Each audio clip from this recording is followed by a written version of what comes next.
Hello, Vishwajit. Hello. Yes, sir. Can you hear me? Yes, sir. Yes, sir. Okay. Just wait 1 minute. No problem. I'll just unmute me. And Okay, okay. Start. He's there. Yeah.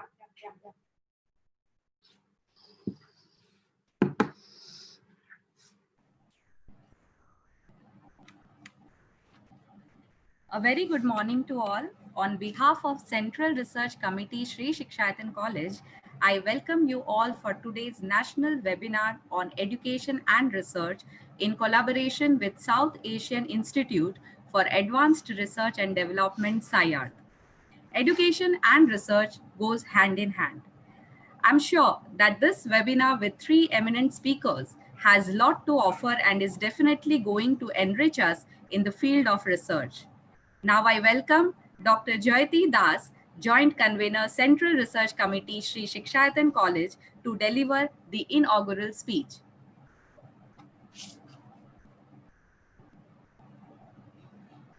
Very good morning to everyone. On behalf of the Central Research Committee of Sri Shikshayatan College, I extend my warm wishes and I thank you all for joining us at the national webinar on education and research.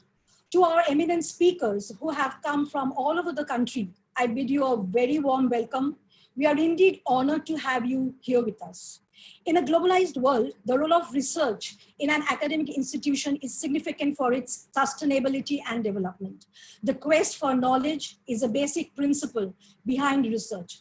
The quality of research work directly translates to the quality of research and the teaching and learning in the classroom, thereby benefiting the students, the country, and the society. Few important aspects of research, like research funding, open tools in research methodology, ways and means of writing a very good research paper, and plagiarism will be discussed in this platform. I thank our principal, Dr. Aditi De, for giving us a chance to conduct this webinar. We are indeed grateful to South Asian Institute for Advanced Research and Development for their assistance in providing us with all the logistic support. Once again, I welcome you all. Thank you. Thank you, Dr. Jayati Das, for your encouraging words. Now I welcome Mr. Vishwajit Roy Choudhury, Chairman SIAD, to say a few words. Thank you, Madam. First of all, on behalf of SIAD, I would like to give a big thanks to all of you and congratulations. Even our resource person, honorable resource person, Dr. Upendra Choudhury, Professor Upendra Choudhury. He is the former director of ICSR in Government of India, as well as the professor in University of Political Science Department. And today we are going to organize this national level webinar, and right now Sri Shikshayatan College is almost quite familiar with us because we have done lots of academic activities since the last few years on different mode, either in the research methodology, either in our statistics software, or in faculty development program anyway. So on behalf of SIAD, first of all, I would like to say that SIAD is an institution which is completely and particularly focusing on the skill development of both the faculties and the students in different way. Either it may be in the field of research methodology or in GIS, in any different fields. And in the coming days, we are starting our journey, and within a short span of time, we have already reached our platform into the international level, and now UNESCO has also joined with us. It's a very good news for us that UNESCO has also joined with us, and they wants to work with us in future. Even several foreign universities are also wants to collaborate with us. So on that particular respect, we are trying to particularly focus on the training, and particularly training for the skill development sectors, entrepreneurship development sectors of the students. Even on behalf of SIAD, we have already developed a part. We have initiated two parts. Number one for the training part, and another one for the skill development part. And where we have started a council, that is the Council for Business and Entrepreneurship Development. And this council basically helps to promote the young entrepreneurs, because you know that at the present moment, we need more and more entrepreneurs in that future. And our students, right now, our students have got the opportunity through our SIAD, through our institution, And for that, several universities have signed MOU with us, different academic institutions, even Government of India, DST, one part of DST, that is the NATMO, National Atlas and Thematic Mapping Organization. They have also signed MOU with us. So with these different international bodies will also join, government organizations will also work. On behalf of SIAD, we are going to organize another faculty development program on and from 16 August in collaboration with the ICPR, Indian Council of Philosophical Research. It's a part of Government of India MHRD department. Now it's a Education Ministry. So I will be very happy that today we are organizing this kind of event with galaxy of resource persons on. They are talking about the different issues, and I will also happy that Sri Shikshatan College. This is another collaboration of Sri Shikshatan College with us, and hope for the best. We will all with you, ma'am. Thank you.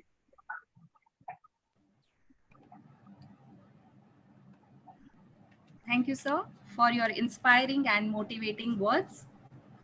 It gives me immense pleasure to welcome and introduce our first eminent speaker, Professor Upendra Choudhury. Professor Upendra Choudhury specializes, teaches, and conducts research on international politics with a special focus on Indo-Pacific region.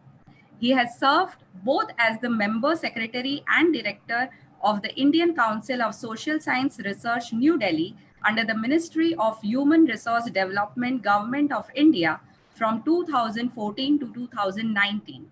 Professor Choudhury received his PhD from CPS Jawaharlal Nehru University, New Delhi in 2000 on India's ballistic missile program, authored a book and contributed several book chapters, encyclopedia entries, commissioned and research papers to refereed journals in India, US, UK, Bangladesh, Australia, and Singapore. He has also completed several independent research projects sponsored by the Indian and foreign funding agencies and attended several conferences in India, US, UK, Russia, Germany, Canada, Australia, South Africa, Japan, Thailand, Bangladesh, Turkey, China, South Korea, Italy, Bhutan, Finland, and Slovenia. Sir, we are looking forward for your deliberations. Just one announcement. If participants have any questions during the session, they can post it in the chat box, which will be taken up at the end of the session. Thank you, and quickly handing over the mic to you, sir. Thank you very much, Mr. Biswajit, the chairman of SIRAD. Colleagues from the Sikhyatan College, I'm new to this college, of course. Uh, Dear participants who are attending and listening to me, thank you, Biswajit, once again for inviting me for this national webinar on education and research. Before saying anything on education and research, I would just give some basic points. How the research environment in our country is changing, and I think you will come to know various things. During my work in the ICSSR, I have closely seen how the how is the research scenario in the country, in the world. How funding is being affected because of the social pandemic, this COVID time. So because of this close view, I will just summarize 5 main points.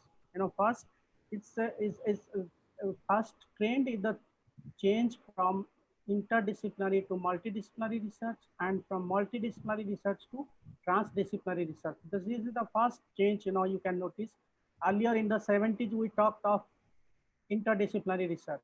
Then in the 80s and 90s we talked of multidisciplinary research. When I'm talking of multidisciplinary research, it means more than 2 subjects: history, political science, economics, sociology, like this. But now we are not talking of multidisciplinary research, we are talking of transdisciplinary research. What is the relationship of social science with medical science? What is the relationship of medical science with natural science?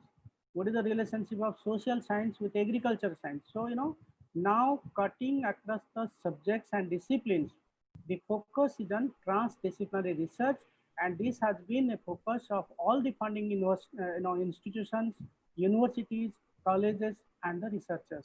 So this is the first change you will see in the context of India and also in the world. The second is, the time bound, spending on impactful and outcome oriented research. Earlier when I was in the ICSR, the government expected that we should spend the money by 31st March of every year, and those who were able to spend the money by 31st March, they were considered as the most efficient organization. So that was, how you actually spend the money, that was the benchmark for considering your efficiency. This approach has changed also. Now the government expects that you not only spend the money in a time bound manner, but also the money which is actually spent should impact those who are, who is actually going to get the benefit. It is just the researcher or his institution, or the broader community, the state, the country, or the humanity at large. So the basic purpose of research is not just increasing your API score, getting a good rank for your college by the NAC or NIF RF ranking. It is also, if you are doing research, it should benefit not just of you and your university or institution, rather it should also benefit the broader community in which you are located in, the state, the district, the country, and even the humanity at large. So this is the focus of the government, at least in recent years, that you should not just spend the money in a time bound manner, but also you whatever money is spent by the government, that should impact many people, community, district, state, or even the country. And the third change is, now we are focusing on what is called more focus on research and ranking.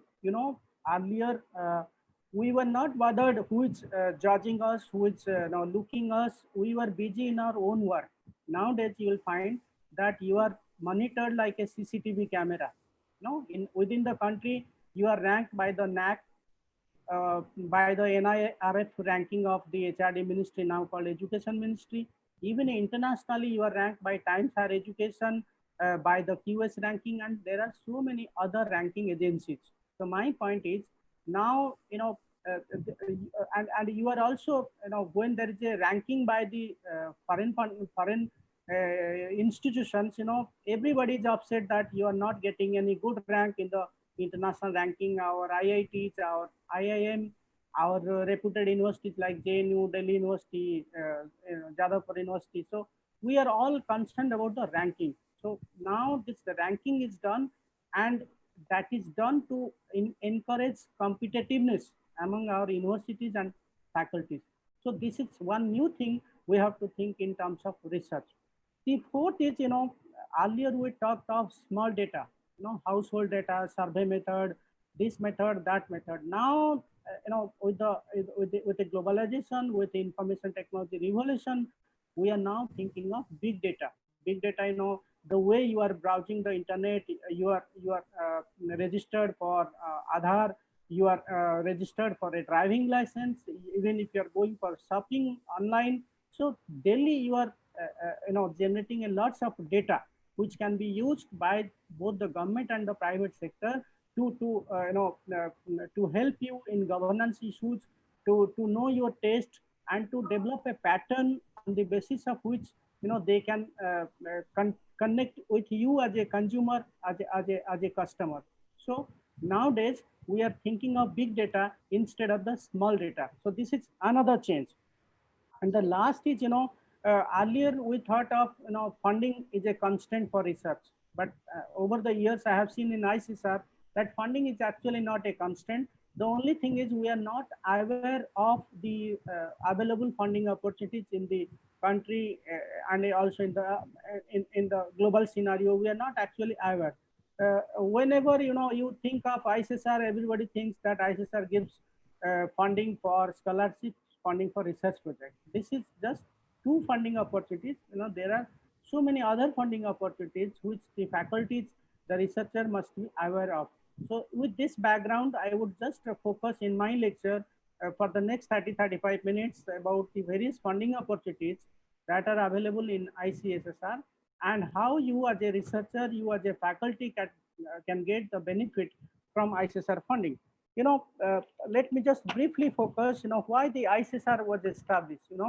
The ICSR was established by the Government of India on 12th May 1969, and it functions directly under the Ministry of HRD, now called Education Ministry.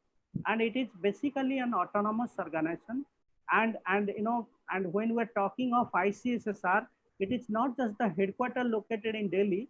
Rather, ICSR has 24 research institutes, 6 regional centers, and 5 recognized institutions. So when you combine this, ICSR headquarters, 24 research institutes, 6 regional centers, and 5 recognized institutes, that what makes the ICSR as a system. So we should know that, this is, when we're talking of ICSR, it is not just the headquarters, rather all these institutes, they are also beneficial for our research, for our academic endeavors, and we must know where they are located and how can we get the benefit from them. So basically what is then the mission and the objective of ICSR, why it is, if it was established by the government, then what is its objective? There are 3-4 objectives of ICSR. First is to review the progress of social science research in the country and suggest policy alternatives. How the social research is conducted in the country, in the world. What are the limitations? What are the research gaps? The ICSR as the premier funding, premier social science funding council, takes stock of the current social science research and suggests measures where there is a gap, and it takes appropriate steps to fill up that gap. So this is the first objective. Second is to fund and promote social science research in the country. Promotion of social science is not possible without funding. So ICSR combines both the objectives, funding as well as promoting social science research. And in our country, a lot of people, a lot of academics, a lot of researchers, a lot of students, they think very negatively about social science research. If you ask a student, I as a faculty, and you people are also faculties, when you ask the student why you study social science, they will be very frank and say, we have not got anything else, so we are studying social science. So that is the perception. And if you ask any parents, or even in a, if you ask the school children what will be they in the future, they will say immediately that they will be doctors or engineers. Nobody say I will be a political scientist, I will be a sociologist, or I will be an economist. So that is the perception. So because of this negative perception, the responsibility of ICSR is to bring out positive dimensions of social science, and also to promote social science in those institutions and colleges where there is no social science. This is one. Secondly, this is possible only through funding, and for that ICSR has a budget of 750 crore rupees to promote social science research in various colleges, universities, and research institutions in the country. And the third is indicate periodic themes in neglected areas. Earlier we thought of India as a poor country, backward country, snake charming country, developing country. Now we are talking of India as the 4th largest economy, India the fastest rising economy, India as one of the great powers.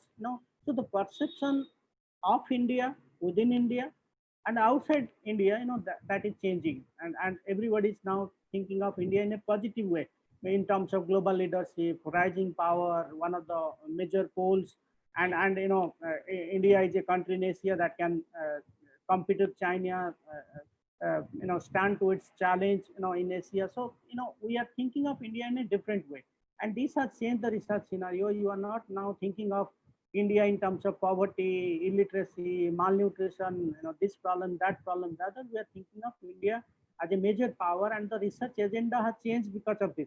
We are thinking of empowerment. We're not thinking of poverty. We're thinking of empowerment. We're thinking of developmental perspectives. We are thinking of different government schemes. We're thinking of IT revolution. We are thinking of how to give direct cash benefit to the people. We are thinking of smart cities. We are thinking of permanent membership of permanent membership of India in the United Nations Security Council. So these are the issues that have changed because of the changing perception about India, and India, and ICSR is in the forefront of bringing new research agendas, so that there is research on these issues, and the country, the community, and the whole world gets benefit out of our changing perceptions about India.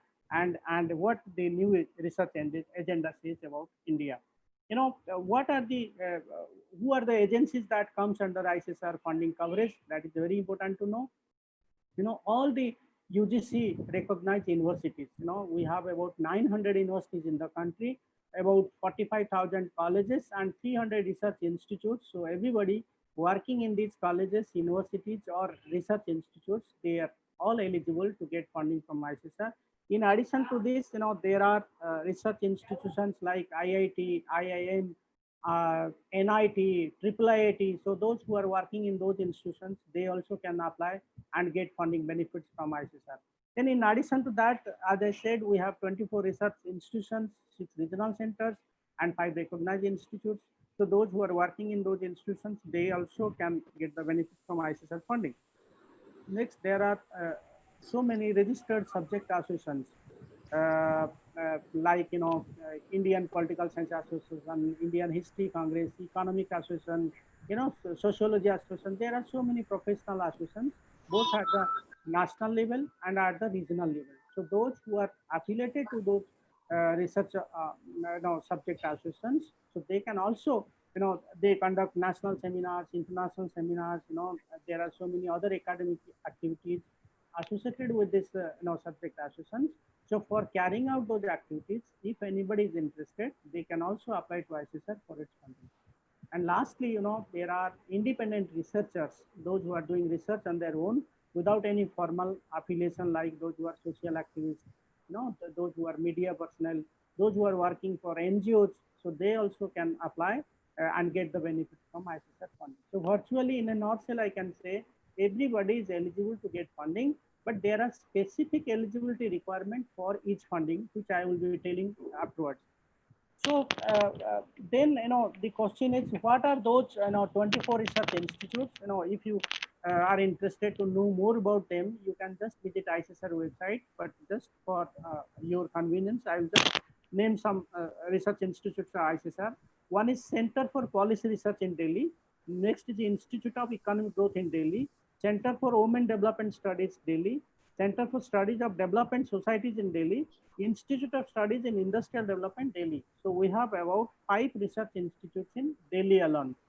Then we have 2 research institutes in Hyderabad, 3 institutes, Institute of Public Enterprises, Hyderabad, Institute of Center for Economic and Social Studies, CES, Hyderabad, then Council for Social Development, Hyderabad.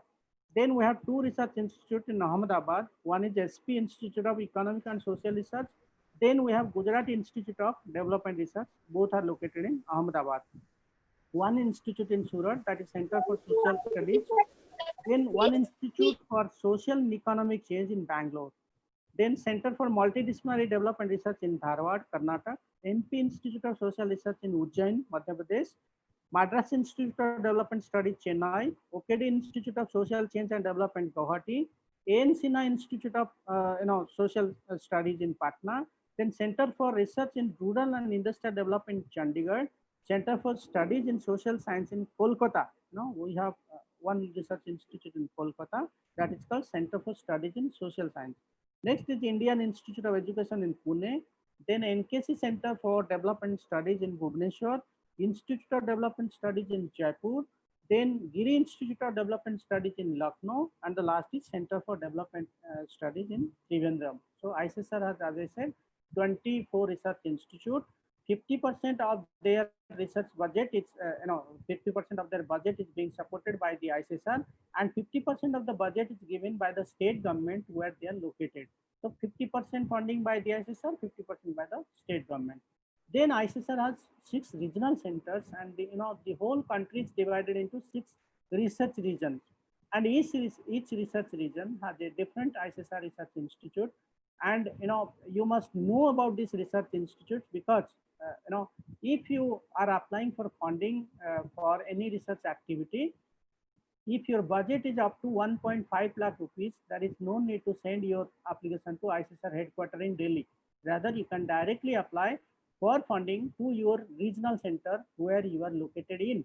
So in addition to this funding, you can use their guest houses, you can use their local, local research resources. You can stay in the guest house, You can consult with their faculties, and at times they also give short-term research grant for carrying out minor research. So, these are the funding opportunities available in the regional centers. And in a nutshell, I can say what the ICSR does for the whole country. Uh, what the ICSR does for the whole country, the regional centers do that in their region. So that is the difference. So at present, we have now 6 regional centers. One is Northern Regional Center in JNU, New Delhi, that looks to the research interest of UP, Uttarakhand, Rajasthan, Madhya Pradesh, and Chhattisgarh. Then there is a regional center called Northwest Regional Center in Chandigarh, that takes the research interest, or that looks at the research interest of Haryana, Punjab, Chandigarh, Jammu, Kashmir and Ladakh, and Himachal Pradesh. Then we have a regional center in Mumbai that is called Western Regional Center, that takes the that looks at the research interest of Maharashtra, Gujarat and Goa. Then we have a regional center in Osmania University, Hyderabad, that is called Southern Regional Center, that caters to the research needs of all the South Indian states. Then we have a research center in Nehu, Northeastern Hill University, that is called Northeastern Regional Center, that caters to the research needs of 8 northeastern states of India. Then we have a research center called Eastern Regional Center, CSSS, that is located in the Center for Study of Social Sciences in Kolkata, that caters to the research needs of West Bengal, Odisha, Bihar, and Chhattisgarh. So, in case you are a faculty in West Bengal, Bihar, Odisha, Jharkhand, you can apply to this regional center. And as I said, if your budget is about 1.5 lakh rupees, suppose you want to conduct one-day lecture, or you invite a very eminent scholar to your college or university for a lecture. So for that, if your budget is small and if you need 1 lakh to 1.5 lakh rupees, so directly you apply to your regional center. There is no need to send your application to any any other regional center or even the ICSR headquarters. So that you have to know, because this is for you. And mostly, sometimes the budget of the regional center is very high, but they don't get adequate number of applications simply because most of the faculties, they don't know what is there in the regional center and whether they can apply and get benefit from them. So I think after this lecture, you will study more about the regional centers and also apply to their funding. In addition to the 24 research institutes, 6 regional centers and 5 recognized institutes, I just forgot to add one thing, that the regional centers are 100% supported by the ICSSR. They are not supported by any state government, unlike the research institute. And the recognized institutes are not funded by the ICSR. They are recognized by the ICSR, and they are in the waiting list of ICSR to get funded in future. So that is the difference between these 3. And in addition to this, national visibility, ICSR has very good international visibility. At present, it has bilateral understanding with 14 countries, and these countries are Russia, Vietnam, Sri Lanka, UK, Netherlands, then Germany, Switzerland, USA, Japan, South Africa, Sweden, France, China, and Thailand. These are the 14 countries with which ICSR has bilateral understanding. And in case you want to visit any of these countries for your research, for your academic pursuits, so you have to apply to the ICSR, and your trip will be entirely supported by the ICSR in partnership with the research institutes where you are visiting. So the point is, in addition to the research you do in the country, you can also go to a foreign country to do research, and for your visit, for your travel, for your accommodation, everything will be supported by the ICSR. So that is one interesting thing you must know about ICSR. Then, there is a lot of confusion, which subjects are social science, which are not social science. There's a lot of confusion. So that's why, everything is clearly spelled out, which is social science, which is not.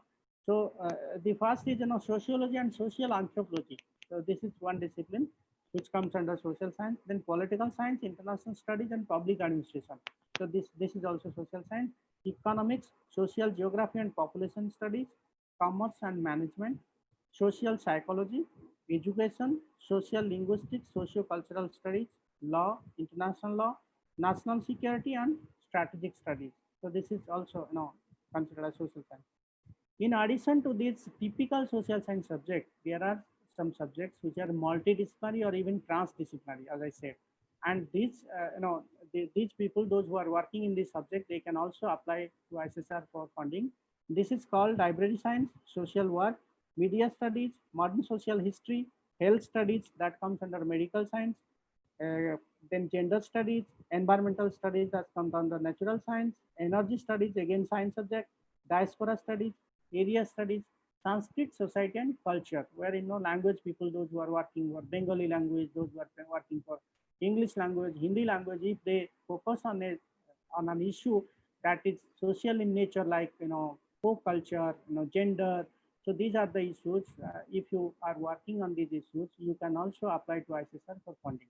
So virtually you can say, as I said, pure social science subjects, they are eligible for funding, and also subjects that are multidisciplinary and transdisciplinary, they also can apply and get benefit from ICSR funding. So that is one interesting thing. Then comes the issue, what are the funding opportunities in ICSR where you can apply and get the maximum benefit. Now, so I will be talking of some funding opportunities. First is it's called the research projects. So this is one important funding opportunity in ICSR. You should know what are the research areas where you can apply and get the benefit. Second is, research fellowship. ICSR gives different kinds of fellowship. You must know which are the fellowships where you are interested and you can apply. Then ICSR gives grants for international travel. So that is one interesting grant under the ICSR budget. Then there are grants for conferences and seminars. In case you are planning for a conference or seminar in your college or university, you can get the funding from ICSR. Then training and capacity building program. As Vishwajit just mentioned, there are grants in ICSR for improving the training and capacity building program of the researchers and faculties. So ICSR also has a good budget for this head, that is training and capacity building program. And the last is, publication grant.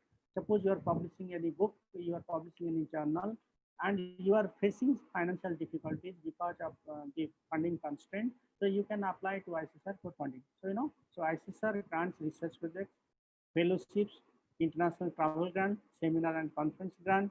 Then you have training and capacity building program, and what is called publication grant. So I'll be just briefly talking about this funding opportunities and what are the eligibility conditions, how you can apply and get the benefit. Now, under the research project, that's a major, almost ICSR grants a quarter of its budget for research projects. And under the research project, there are two schemes. One is called the IMPRESS scheme, Impactful Policy Research in Social Science. The other is called the traditional research projects, which were given by the ICSR earlier. Under these the two schemes, IMPRESS scheme and the traditional research project scheme, there are three types of projects. One is called the minor project, the other is called the major project, and the third is called the collaborative project. Now, and these projects are distinguished from each other on the basis of two parameters. One is time, second is budget. If you are working for a project that is for 6 months duration and up to a budget of 5 lakh rupees, you can apply to ICSR for funding under the minor research project category. Suppose you are planning to write a research paper. So for publishing a research paper, you have to do investigation, you have to do research, do a small field visit. And for that, you have to finish that within 6 months, and the budget must not exceed more than 5 lakh. And once you complete that minor research project, you have to submit 50 to 100-page research report to ICSR, and with ICSR permission and acknowledgement, you can also publish that product as a research paper. So this is for minor projects. Then there is another project called major project. If your funding requirement is from 15 lakhs, from 5 lakhs to 15 lakhs, and you need at least 24 months to finish that, you can apply to ICSR for its major projects, right? So there are two things, as I said. One is, budget should not exceed more than 15 lakhs, but should be more than 5 lakhs. And secondly, you need 24 months to finish that project. So that is another kind of project. It's a very popular project scheme of ICSR. So you can do it independently. You can do individually this project. There is no need for collaboration with others, but you can do it if you like. But independently, you can handle this project, and this project basically is for carrying out a major topic. Unlike the minor project, which is for a minor topic, this detailed study, detailed investigation you need on any social issue, you can do it with a grant from ICSR under the major research project category. The third is called collaborative project, right? So if you want to focus on a multidisciplinary topic or even a transdisciplinary topic, you want to collaborate with so many other faculties, maybe from your university, history people can collaborate with political science people can collaborate with geography people. So if you can do it from within the university or even outside your university, so you can have a research team and collaborate on a major research topic. Your budget should not be less than 15 lakh, more than 15 lakh and less than 50 lakhs. No, so that is the budget limit for transdisciplinary studies, or you can say collaborative project. The budget should be more than 15 lakhs and less than 50 lakhs. And you should have a research team. Independently or individually, you can do this. For this, you need to have a research team. And it should be, you should finish it within 36 months, almost 3 years. So the point is, for all research projects, there is an advertisement by the ICSR. For IMPRESS projects, there are advertisements. For traditional projects, there are advertisements. When there is an advertisement, you have to apply. You will not just apply because you want a research project. Rather, when there is an advertisement by the ICSR, you will apply. And nowadays, everything has become online. So you have to apply for a research project online. As I said, there is advertisement, so you apply thereafter. Secondly, everything has become online. Your application part consists of two things. First about you, and second about your project proposal, right? So in the about you section, you have to give your personal details, where you are affiliated, what you are working, your publications, everything about you. And in the research project section, you have to give the research proposal on which you are planning to work. So you have to divide carefully about these two parts, about you and about your research topic or research proposal. And as I said, when there is an advertisement, you have to apply. And as I said, a quarter of ICSR budget is spent for this type of research projects. So three research projects, as I said. So you have to, this is the first funding given by the ICSR. The second is called fellowship. This is again another popular scheme of ICSR, and about quarter of ICSR budget is spent on different kinds of fellowship. Now, there are four kinds of fellowships given by the ICSSR. One is called the doctoral fellowship, right? So those who have registered themselves in any Indian university for their PhD, so they can apply for this fellowship. All the fellowships of ICSR are for 2 years only. Now, unlike the UGC that gives 5 years fellowship and the amount is higher, the ICSR gives a fellowship only for 2 years. And once you are a confirmed PhD student, confirm means, during the pre-PhD coursework, when you register, you have not finished your pre-PhD coursework, you are not eligible because you are not confirmed PhD, right? Because when you do your pre-PhD coursework, there is a chance that you may fail in any subject. So in order to avoid this situation, the ICSR has made it mandatory that those who have registered as a confirmed PhD student in any Indian university or college, they can apply for ICSR doctoral fellowship. Presently, the ICSR gives 490 fellowships. The total number of ICSR fellowship, doctoral fellowships, 480, and sometimes the exact figure is 483, but sometimes it increases and it also decreases. The exact figure, the fixed figure for this is 483, and sometimes the number goes down or sometimes the number may go up. But the number is this 483, and the fellowship is given for 2 years. As I said, 20,000 is given per month as scholarship and 20,000 as contingency, right? So the fellowship amount is 20,000 per month and 20,000 as contingency. And you have to, once you finish your PhD, you have to submit the ICSR a book length research report, that is your PhD thesis. When you write your PhD thesis, you have to send a copy of the PhD thesis to ICSR once you complete your fellowship. So very simple things, and the age limit should not be more than 40. So if you are registered as a PhD student in any Indian university or college, you are not more than 40, and there is a reservation for SC/STs, and they get 5 years relaxation for that. Otherwise, for general candidate, the age limit is 40, and the fellowship amount is 20,000 per month for scholarship, and 20,000 as contingency, which is given after 1 year. Once you complete, your fellowship for 1 year, you get 20,000 as contingency for your stationery, small research visits, photocopy, computer, typing, binding. So basically, these are research expenses which are given to you once in a year, and that is called contingency. So these PhD fellowships are 4 types. You must carefully listen this. There are 4 kinds of doctoral fellowships given by the ICSSR.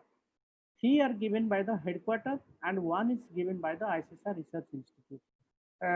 One is the first one given by the ICSR. It's called centrally sponsored doctoral fellowship, right? So this fellowship is for 2 years, and this is directly given by the ICSSR, right? So for if you need a centrally sponsored doctoral fellowship, you have to directly apply to ICSR headquarters. The second is called short-term fellowship, given directly by the ICSR headquarters. Short-term means suppose you don't get fellowship from anywhere, you can directly apply to ICSR for funding only when you are in the advanced stage of your research. Suppose you need 6 months funding for completing your PhD. So for that, you have to apply to ICSR for short-term PhD fellowship, under which ICSR gives you 6 months scholarship with 6 months contingency. And there is another grant given for PhD. Now, when you are about to submit your PhD thesis, you need some lump sum amount to cover your typing, binding, stationery related or even contingency expenses. For that, ICSR gives a lump sum 50,000 rupees to finish your doctoral thesis submission, right? So ICSR gives 3 kinds of doctoral fellowship. One is centrally sponsored. This is a 2-year fellowship for doctoral students who are confirmed PhD. Second is short-term fellowship given to those who are in the advanced stage of their research. And the third is, called short-term grant, that is under which ICSR gives lump sum 50,000 rupees to those who are about to submit their PhD thesis or doctoral thesis. The fourth is called institutional doctoral fellowship given by the research institutes of ICSSR. In case you want to, suppose somebody wants a doctoral fellowship from CSSS in Kolkata, right? You want to do your PhD research from CSSS Kolkata. So you have to apply to them. The money is given by the ICSR, but the fellowship is governed by CSSS. Similarly, suppose you want to do your doctoral research from Giri Institute, Lucknow. You can apply directly to Giri Institute. Selection will be made by Giri Institute, but the fellowship is given by the ICSR. So this is all about doctoral research. As I said, that is, when there is an advertisement, you apply, right? Once now, generally in the month of June and July, there is an advertisement for doctoral fellowship. In case you are interested, you can send your application online. And once your online application is scrutinized, everything is fine. So once you are shortlisted, then you will be asked to submit a hard copy. That is you have to get it approved from your supervisor, then by the university where you are doing PhD. So that is called properly forwarded application. But before that, you have to send online application. So this is all about the doctoral fellowship. In case you have any question, we can discuss that in the question answer round. The second is called the postdoctoral fellowship. Suppose you have finished your doctoral research, you are unemployed, you don't get any job, and you don't waste your you don't want to waste your time. You want to do some other research, right? For that, you can apply for ICSR postdoctoral research. There are also people who are PhD, they are employed in a college or university. They want to take 2-year leave from their college or university job, teaching job, and want to pursue higher research. They can also apply to ICSR for funding under its postdoctoral research fellowship. Right? For under the both categories, those who are unemployed and those who are employed, they can apply for ICSR postdoctoral fellowship. The number of postdoctoral fellowship in ICSR is 280, right? So you have to now each year ICSR gives fixed number of 280, sometimes less, sometimes more, depending on the quality of application. But for this, the minimum requirement, you must be PhD awarded. Those who have submitted their PhD, they are not eligible.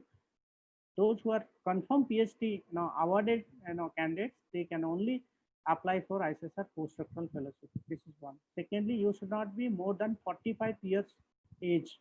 There is an age limit. You should not be 45 years, more than 45 years if you are a general caste candidate, and if you are SC/ST, you will get 5-year relaxation.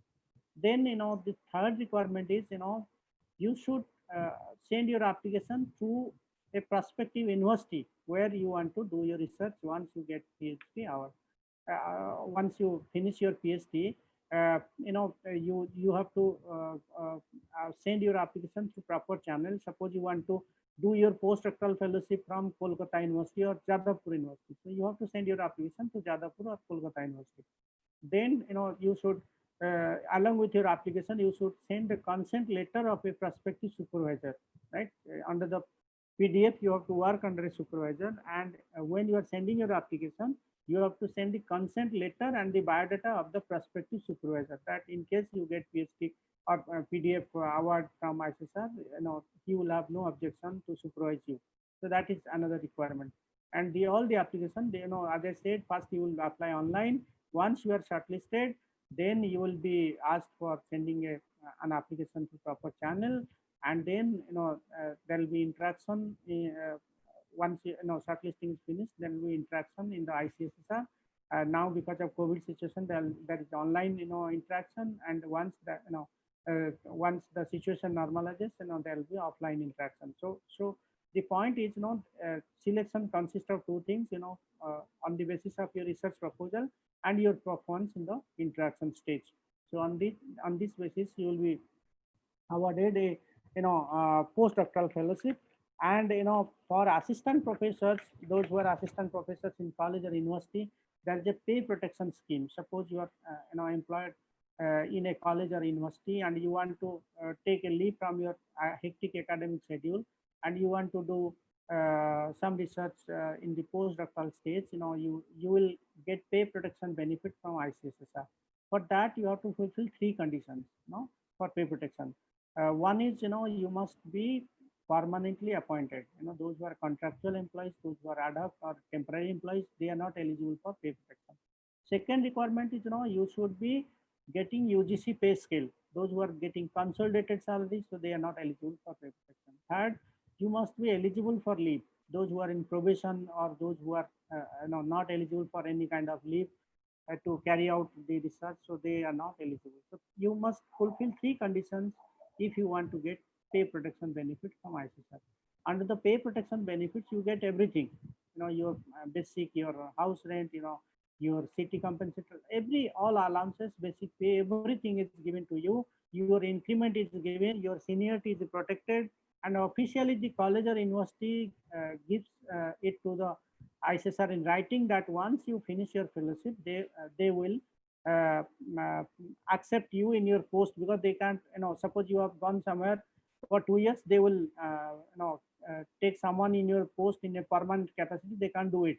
They will write, give that to ICSR in writing that they can appoint any ad hoc faculty or contractual faculty, but they can't appoint any permanent faculty in your post. In that case, you will remain unemployed. So to avoid that circumstances, they have to give in writing to the ICSR that they will not appoint any permanent faculty in your post, and in that way your post is protected, your page protected, your post is protected in that case. So this is the requirement. And under the pay protection, you get everything. In addition to that, you get a contingency, right? So at present, ICSR gives a fellowship of 31,000 per month as fellowship, and 25,000 as contingency, right? So those who are unemployed, they will get 31,000 as fellowship, and those who are permanently employed, they will get all their pay. You will get normal pay as you are drawing from your university or college.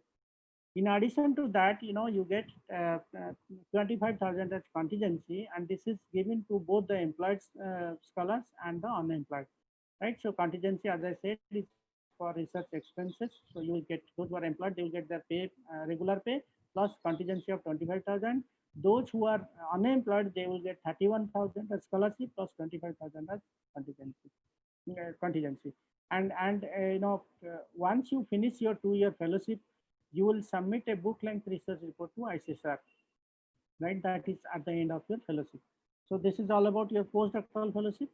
As I said, age limit should not be more than 45 years, 5-year relaxation for SC/ST candidates. All scholarship of ICSR are for 2 years. For unemployed, scholars, the fellowship amount is 31,000 rupees plus 25,000 contingency. For employed, those who are employed in a college or university, they get their normal pay with 25,000 as contingency per annum. So this is all about postdoctoral fellowship. I think if there is any confusion or doubt, we can get it clarified in the interaction section. Then the third fellowship is given called senior fellowship, right? The postdoctoral fellowship is given to assistant professors. The senior fellowship is given to associate professors or professors working in a college or university or research institution. Also, those who are doing independent research, they can also apply and get the benefit.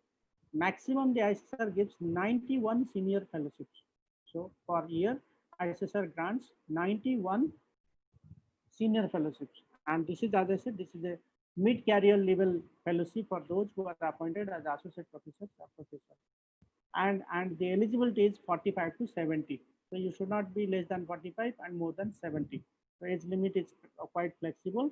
And the fellowship amount is 45,000 as scholarship per month and 40,000 as contingency, right? So those who are unemployed, they will get their 45,000 per month as scholarship, and those who are employed, they will get their pay protection plus 40,000 as contingency. And as I said, everything is for 2 years.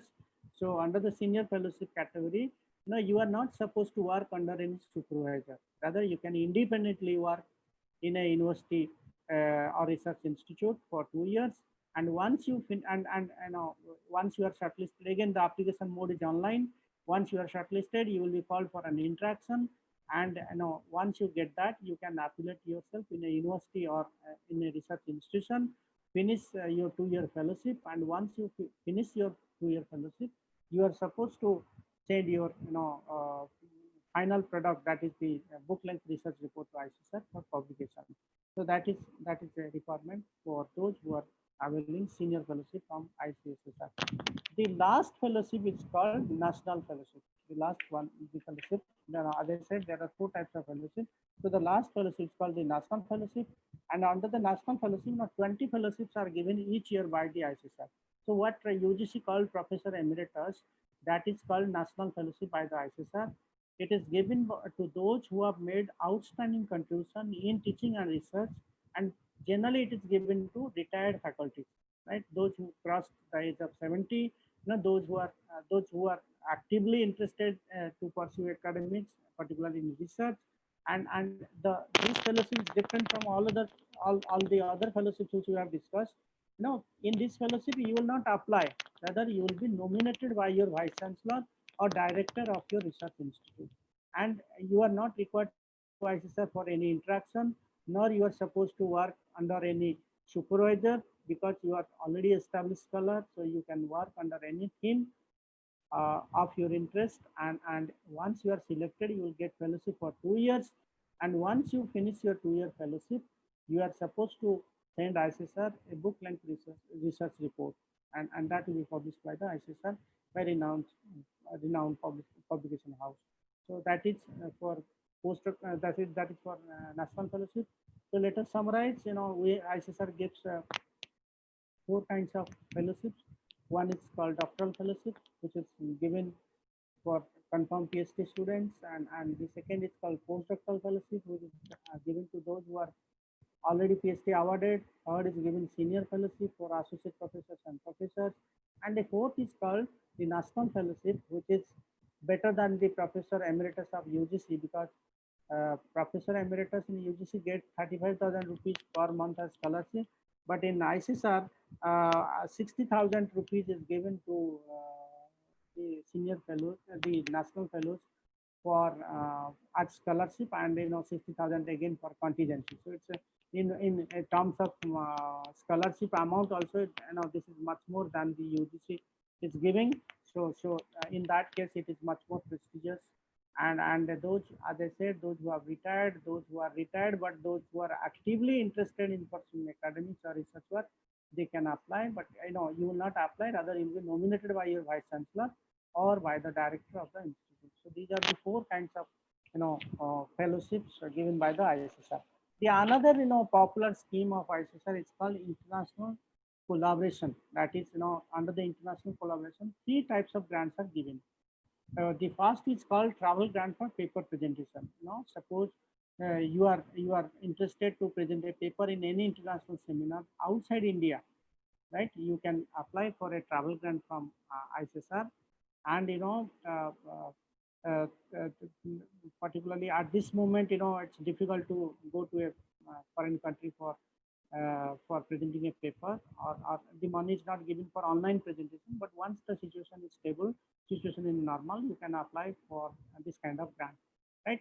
This is given to PhD and above applicants, those who are doing PhD, those who are doing PDF, those who are doing senior fellowship, national fellowship, or even if you are an assistant professor, associate professor, or a professor, you can apply for this type of grant to present a paper in any international conference outside India. I'm saying outside because there are many international conferences held in India, but you don't need much money for attending such a conference in India.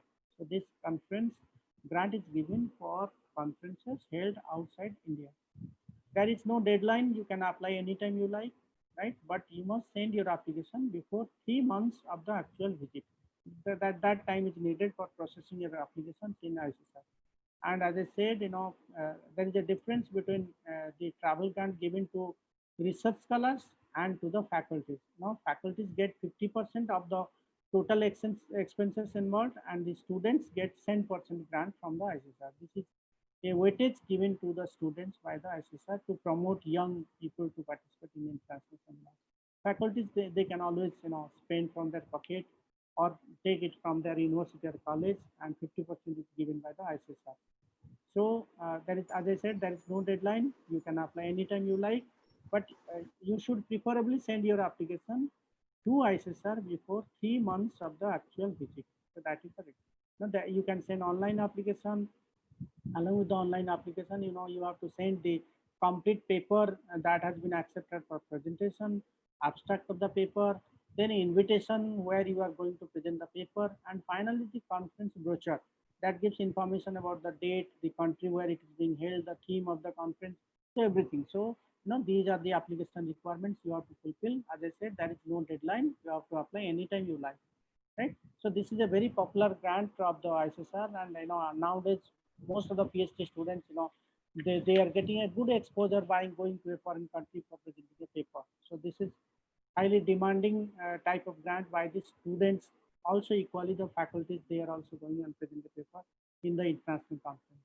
The second type of grant for international collaboration is grant for data collection. Suppose you are working on a very good topic on which you need to get data from a foreign country. For that, you can go to a foreign country on a research visit, and all the money spent in that purpose will be done by the ICSR. The good news is that here the students and faculty, they all get 100% grant. Unlike the paper presentation grant, here you get 100% grant.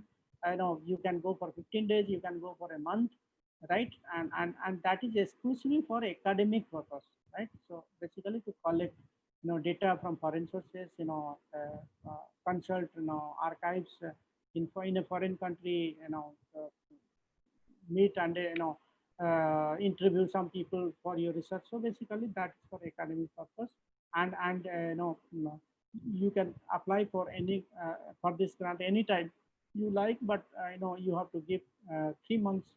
You have to send your application before 3 months of the actual visit. That is the processing time required for ICSR.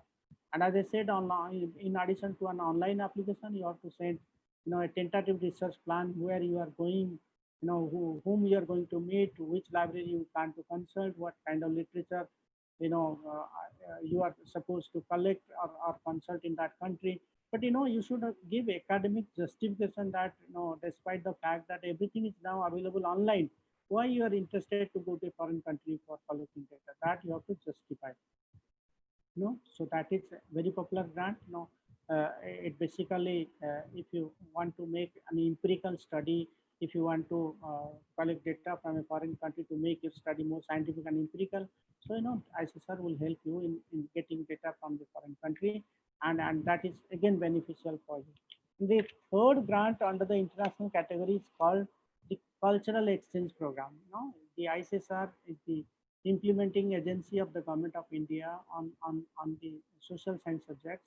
And in case, I had given the list of those countries with whom ICSR has a bilateral collaborative agreement. In case you want to visit any of the 14 countries, you can apply to ICSR for a grant, and all your expenses will be borne by the ICSR and the funding council with which ICSR has a bilateral agreement, right?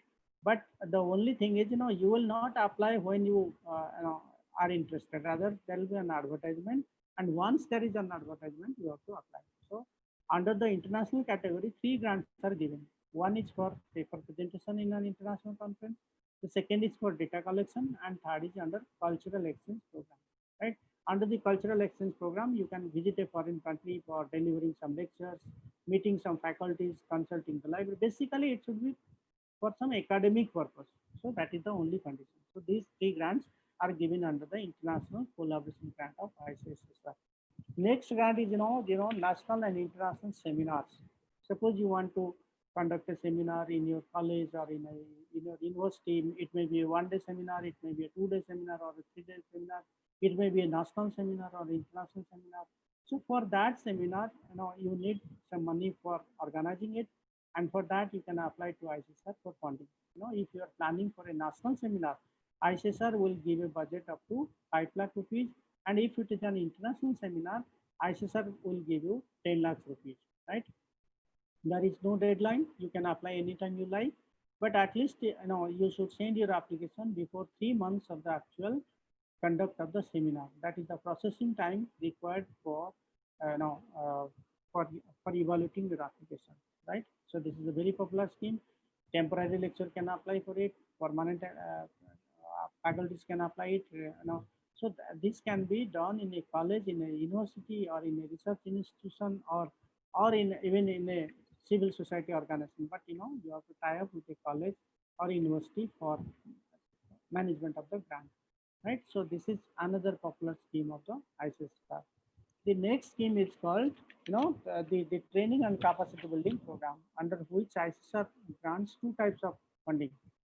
One, if there is a research methodology works for PhD students. Sometimes we encourage research methodology courses for PhD students because they are doing research and they don't know the nitty-gritties of research. So once they're exposed to a research methodology workshop, so they better know which methods they follow, different ideas about different research methods. So they get a very good exposure. Uh, if a research methodology workshop is being conducted in a university, that should be for 10 days. And for 10 days, ICSR gives a grant of 5,50,000 rupees. So 5,50,000 rupees is the grant given by the ICSR to the hosting university for conducting a 10 days research methodology workshop for doctoral students, right? The students are not supposed to pay anything, including the registration fee. They are not supposed to pay anything. Rather, they get boarding, lodging, travel expenses, research material, everything. In addition to the students, those who pay nothing, the organizing institution, particularly the course coordinator and co-coordinator, they get honorarium for that 10 days workshop. The director gets 1,000 rupees per day, and the co-director gets 500 rupees per day. Uh, so this is also one good aspect of training and capacity building program. The second type of training capacity building program is for young faculties, right? In addition to the doctoral students, there is a provision in ICSR for encouraging capacity building programs among the newly recruited faculties, right? Those who are assistant professors, so they can attend a training and capacity building program of the ICSR. In that case, ICSR gives 8 lakh rupees to the organizing institutions for conducting a 12 days workshop for faculties. Basically, this is to enhance their research capability and writing capability. So this grant is again popular. Most of the universities, they conduct training and capacity building programs. ICSR gets a lot of application for this. So in case you want to organize a research methodology workshop for your PhD students or for PDF students or for faculties, newly recruited faculties, so you can apply for this program for funding from ICSR. There is no deadline. You can apply throughout the year, right? So there is no deadline for it. So you are free to apply anytime you like, right? The next popular scheme of ICSR is called the publication grant, right? Suppose, as I said, suppose your college or university, they are publishing any journal, but they are not able to continuously publish the journal because of funding constraints or funding constraints. So you can apply to ICSR for the continuous publication of that journal. So that is a good grant given by the ICSR for the publication of a journal. Suppose you are doing some research project, a minor project, major project, or a collaborative project, or independently you are writing a book, or you want to get your conference proceedings published as a book. For any of the reasons, you can apply to ICSR for funding. ICSR gives a publication grant for this. This grant is not given directly to you, but ICSR has a empaneled list of all world-class publishing houses, Sage, Oxford, Cambridge, Routledge, so many publishing houses, they are in the panel of ICSR. In case you want to get your book published, even you can publish your PhD thesis, PDF report, senior fellowship report, national fellowship report, research project, conference proceedings, what independent books, whatever you publish, that must be in the area of social science, and you will send a copy of your manuscript to the ICSR for evaluation. Once it is evaluated and the evaluator says or the referee says yes, it is fit for publication, then you will be asked to send another copy to the ICSR, and this will be sent to the publisher for their remarks. And once that is okayed by the publisher, your work will be published, and you will be asked to modify, refine, or update whatever you like to do that in your work. So this is again another popular scheme, not just for your work to be published as a book. Rather, if your institution is publishing in journal, research journal, peer-reviewed research journal, good quality research journal, you can apply to ICSR for funding for the continuous publication of the journal, right? So these are basically the funding opportunities. As I said, there are research projects, there are research fellowships, there are international travel grant for paper presentation, for data collection, for cultural exchange program. Then there are training and capacity building programs. There are publication grants, and there are also training and capacity building programs. So basically, you can apply to the ICSR headquarters, you can apply to the ICSR research institutes, and you can also apply to ICSR regional centers. If but you have to see which regional center you are applying, because each regional center has a mandate, and they have to see they have to ensure that the faculties working in that particular region are applying to that regional center, right? So I think it clarifies most of the points. In case there are questions, there are doubts, there are queries, you are most welcome to address that. So with this, I take a break and eagerly waiting for your question answer. Thank you, sir. Thank you for the informative session on topic opportunities for research project funding and grants. Thank you for giving us all minute details regarding the project funding and grants and the fellowship. Also, information about various research institutes in India was very useful. I'm sure these information is going to be very useful to all research scholars and other academicians pursuing their future research. Now it's time to take up the questions posted in the chat box by our participants, but due to time constraint, we'll be able to entertain only few questions here. The first question given by Professor Ananta Haldar, Assistant Professor, Vijay Krishna Girls College: is there any scope for receiving funding from ICSSR for those not having PhD degree? Yeah, I said for this nowadays for doing research you need a PhD, right? Uh, if you are not a PhD, you can only apply for doctoral fellowship for doing PhD, right? Otherwise, for research projects, for anything else, for seminar, suppose you want to conduct a seminar, you don't need a PhD, right? So PhD is a must for all set of research in ICSR, but there are schemes where there is no need for a PhD, or PhD is not a mandatory condition. As I said, suppose you want to apply for doctoral fellowship, so for that you don't need to have a PhD, rather you should be doing PhD. Or suppose you want to conduct a seminar in your college or university, you can apply even if you are not a PhD. Or in case you want to organize a training and capacity building program, you can manage without a PhD. But I would suggest that for most of the things, what is PhD? PhD is basically a training in the art of research. So unless and until you are trained in the art of research, how can you do research? So for that, I would suggest strongly that those who are not PhD, they please do it, because nowadays in academics, without a PhD, it's very difficult to get a job even, right? But still, you should not be losing hope, because there are some schemes in ICSR where you can apply even without a PhD. Thank you, sir. Sir, Our next sir, question is, what is the formal process of application by Dr. Bidisha Datta? Application for what? Application to IC, I think she has not mentioned, but it must be ICSSR. No, I said, for there are different schemes, there are different deadlines. So you have to, suppose you want to apply for a research project. There are different, there are advertisement, and once there is an advertisement, you apply. As I said, for each application, and there is, you have to do it online, send your application online. And, online part even consists of two parts. I already discussed that, about you and about your research proposal. And for suppose you want to apply for a seminar, there are different application requirements for different programs. So before applying for anything, I would suggest you to visit ICSR website, study the guidelines in detail, and then make an application. Thank you, sir. I think you have made all the clarifications. With the shortage of time, I think we will not be able to take any more questions now. Handing over the mic to Dr. Agnita Kundu now. Thank you, Kajal. Our next speaker is Dr. Aravind Bhandari.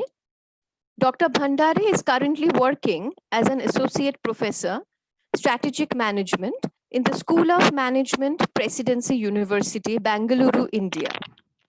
He has received his PGCBM from XLRI Jamshedpur, Masters in Business Administration in Marketing, and PhD in Strategic Management from Ranchi University. Dr. Bhandari has been teaching MBA students for several years. He has been a visiting faculty in the Department of Business Management, Ranchi University, ICFI University in Jharkhand, and Institute of Science and Management, Ranchi, and has delivered lectures as a guest faculty in several other reputed institutes of India. He has more than 15 years of experience in various leadership positions in Dr. Reddy's Hyderabad, India, and has delivered lectures on leadership to the corporate executives and MBA students. Dr. Bhandari is also a member of professional bodies in India and abroad, and has written several case studies and has many research public papers and other publications in national and international journals. His area of expertise include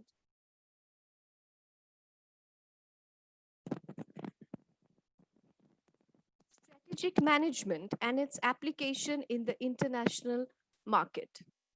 He is an author of Strategic Management, a conceptual framework from McGraw-Hill Education Asia, and he is a Six Sigma Green Belt certified professional and a reviewer of many other national and international journals. So now, without much ado, I hand over to Dr. Aravind Bhandari for his lecture. Thank you. Thank you, Agnita Kundu Madam, for your good introductions. May I audible to all of you? Agnita Kundu Yes, Madam, may sir. I? Okay, Yes, sir, you are. yeah, just give me 1 minute so that I can share my screen with all of us. Okay, sir. Okay.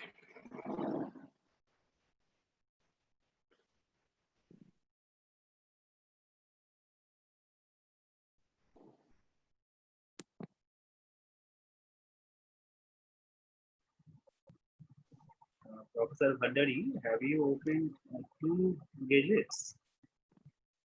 Sorry, sir? Have you opened two gadgets? Yeah, yes. That's why it was echo. So you just close one gadget, and then now otherwise your voice is becoming echo. Okay. Oh, there is a echo is coming. Okay, just I'll try. Okay, I'll try. And sir, we can see your screen. We can see your slideshow. Okay. So, yeah, can I?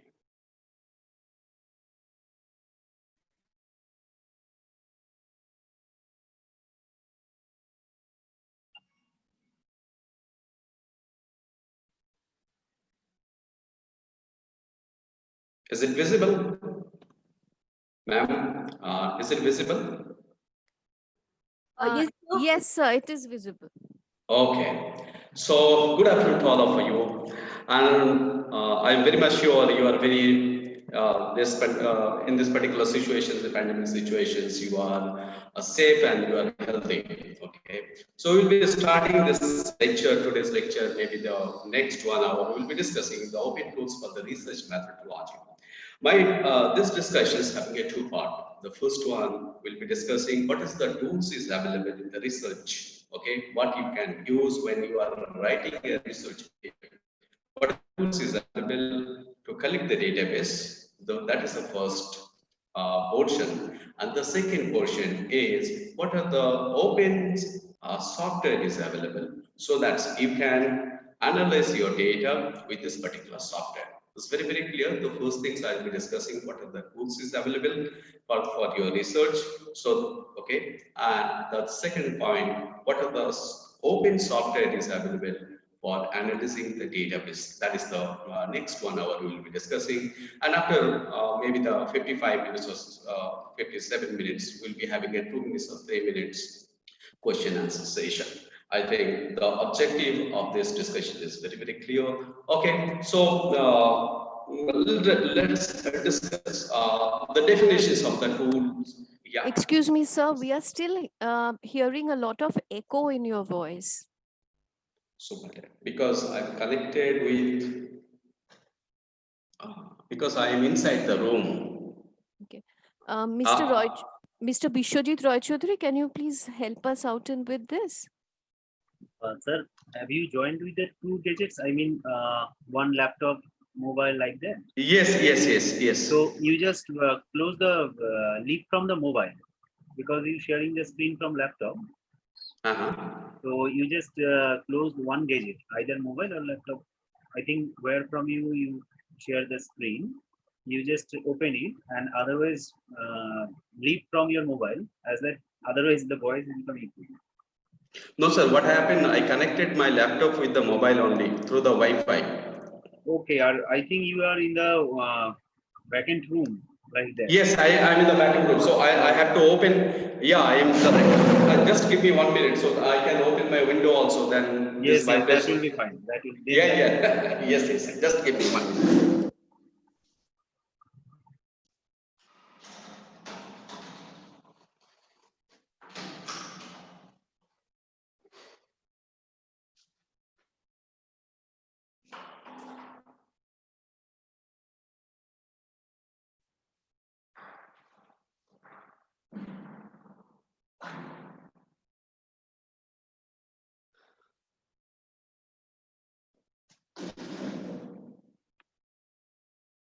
I think now it is okay.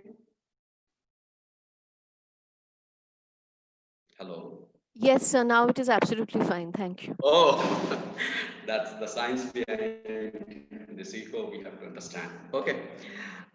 Because I am in a totally vacuum room, nothing is there, no chair, nothing is there. So observer is not there. So that is the reason the ecosystem is not working. Okay, so let's discuss the definitions of the tool. It is talking as per the definitions of tool. It's talking about it is a testing device for the measuring a given event, such as maybe a questionnaire, an interview, or a set of guideline or checklist for the observation. So when you are collecting the data for your research work, you can use maybe the different tools in the research methodology, like maybe you can take an interview when the number of people are very, very less. Suppose that you are your number of respondents is 10 and 15. Obviously, you can directly go to them and you can take the interview. Yeah, but when the number of the respondent is maybe the 3,000 or 4,000, suppose that you are doing a research work on a retail outlet. Now, in retail outlets, suppose that in your West Bengal or Bihar and Jharkhand, or suppose that in the northeast region of the country, now total respondent is maybe when it is a 3,000 or 4,000 respondent. Okay, so in this particular time, you will be using the questionnaire, different questionnaire on this. So, and it is an instrument or machines that aids in the accomplish the task. So that is the definitions of the tools. But many of the research tools, okay, the research tools are, as per the definitions, the instrument used for the purpose of the data collections. How you are collecting the data? Because data, if you don't have in the data, if you are having a it is very, very difficult to publish the research work with your own idea if you don't have in the data. If you are having the data in your research work or in your article, then the acceptance of the paper or the research paper is very, very high. And if you don't have any research data on your research paper, obviously the chances nobody is going to look to your particular research paper. So the research tools are the instrument used for the purpose of the data collections. How you are collecting, how you will be collecting the data, are measurable and observable for the data analysis and the interpretations. And obviously, it will be constructed by the researcher according to the objective of the research. So based on the research objective, you will be using different research tools or research instrument. Okay, and what is the principle? The principle is very, very simple. The principle is very, very simple. Whatever the research tool you will be using for your research, okay, the questioning word must be very, very concise. It should be very concise. It should be complete, and it should be defined. It should be complete. Each and every aspect, it should be very, very clear. Okay, but another things. The first point is it should be very, very concise. It should not be a lengthy question. It should not be a confusing question. It should be to the point, to the participant. It should be to the point, to the participant, so that the participant don't get any confusions on this particular aspect. The second point, it's talk about it should follow the sequences of the order of questions. Suppose that you are asking your questions to the participant, the safety aspect of a e-card. So e-card, maybe the safety aspects, you ask 2 questions or 3 questions on the safety aspect. Then you go to the aesthetic aspects. You should not confuse the customer with the safety aspect with the aesthetic aspect. Because when there is if the question is overlapping, your customer or your respondent, they will be very, very confused. So that is the reason it is talking about you follow the sequences. Or you first ask the questions regarding the safety, and then you go to the aesthetic aspect. That is the thing. The third thing, one question should not be influenced the other. That should not be overlapping. That should not be overlapping, or the way overlapping of the question. Third things, okay, you must, this questionnaire should not be too long or too short. It should not be a questionnaire from a MBA student, only 5 minutes. No, it should not be like this. Or it should not be a marathon questions. It's taking another 45 minutes. 45 minutes, the 45 people don't have the time for even the 45 minutes. But it should not also be the 2 minutes or 3 minute questionnaire. When you are giving the questionnaire, you take the permissions from your respondent.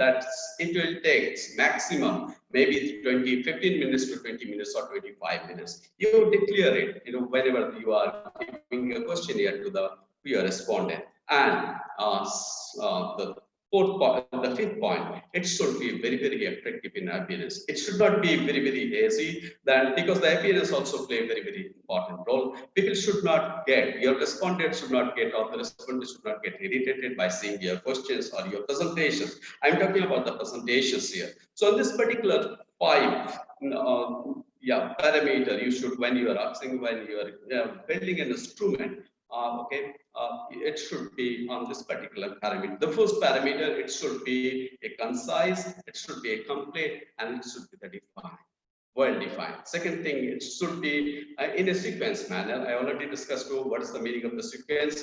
If you are asking a question for the safety, you ask the questions for the safety aspects of a e-card, then you go to the aesthetic value of the e-card. The third one is should not be influenced by the others. It should not be overlapped. Okay. So when you are formulating the questions, it should be thoroughly checked.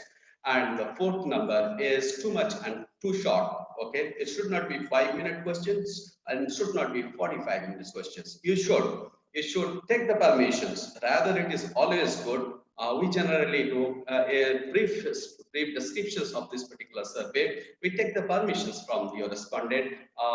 That's what is the objective of this particular survey and what the merit, why we have selected you, and the third question is how many minutes you have to spend. So maybe the 25 minutes, 15 minutes is sufficient for this. 15 minutes is sufficient for them, and it should be very, very attractive. Attractive, that means I'm talking about this. It should be very, very attractive, and appearance it should be appearance. So it is the. And another things we talk about the definitions of the data. Because the data is very, very important. If you don't have the data presentations in your research paper, nobody is going to accept. Nobody is going, because suppose that you maybe are the very good faculty on or very good faculty member on a particular subject, but how others people will accept your statement. You are not Michael Porter. The people all across the globe, people will accept you. You are not the authority of the. Okay. So on this particular, only the data can respect. Only if you are able to prove this is a fact and this is a hypothesis. Okay, you are able to prove it. Then you having a weightage, your paper will be accepted in the research paper. Now, definitions of the data. Data collection is a systematic process of collecting details, informations about the desired objective from the selected sample under the control setting. This word is very, very important. Why it is control setting? Because suppose that you want to do a research on, once again, the e-card. Now, the perception of e-card in India, if you are taking this particular topic, now in Indian populations, you having a different variables.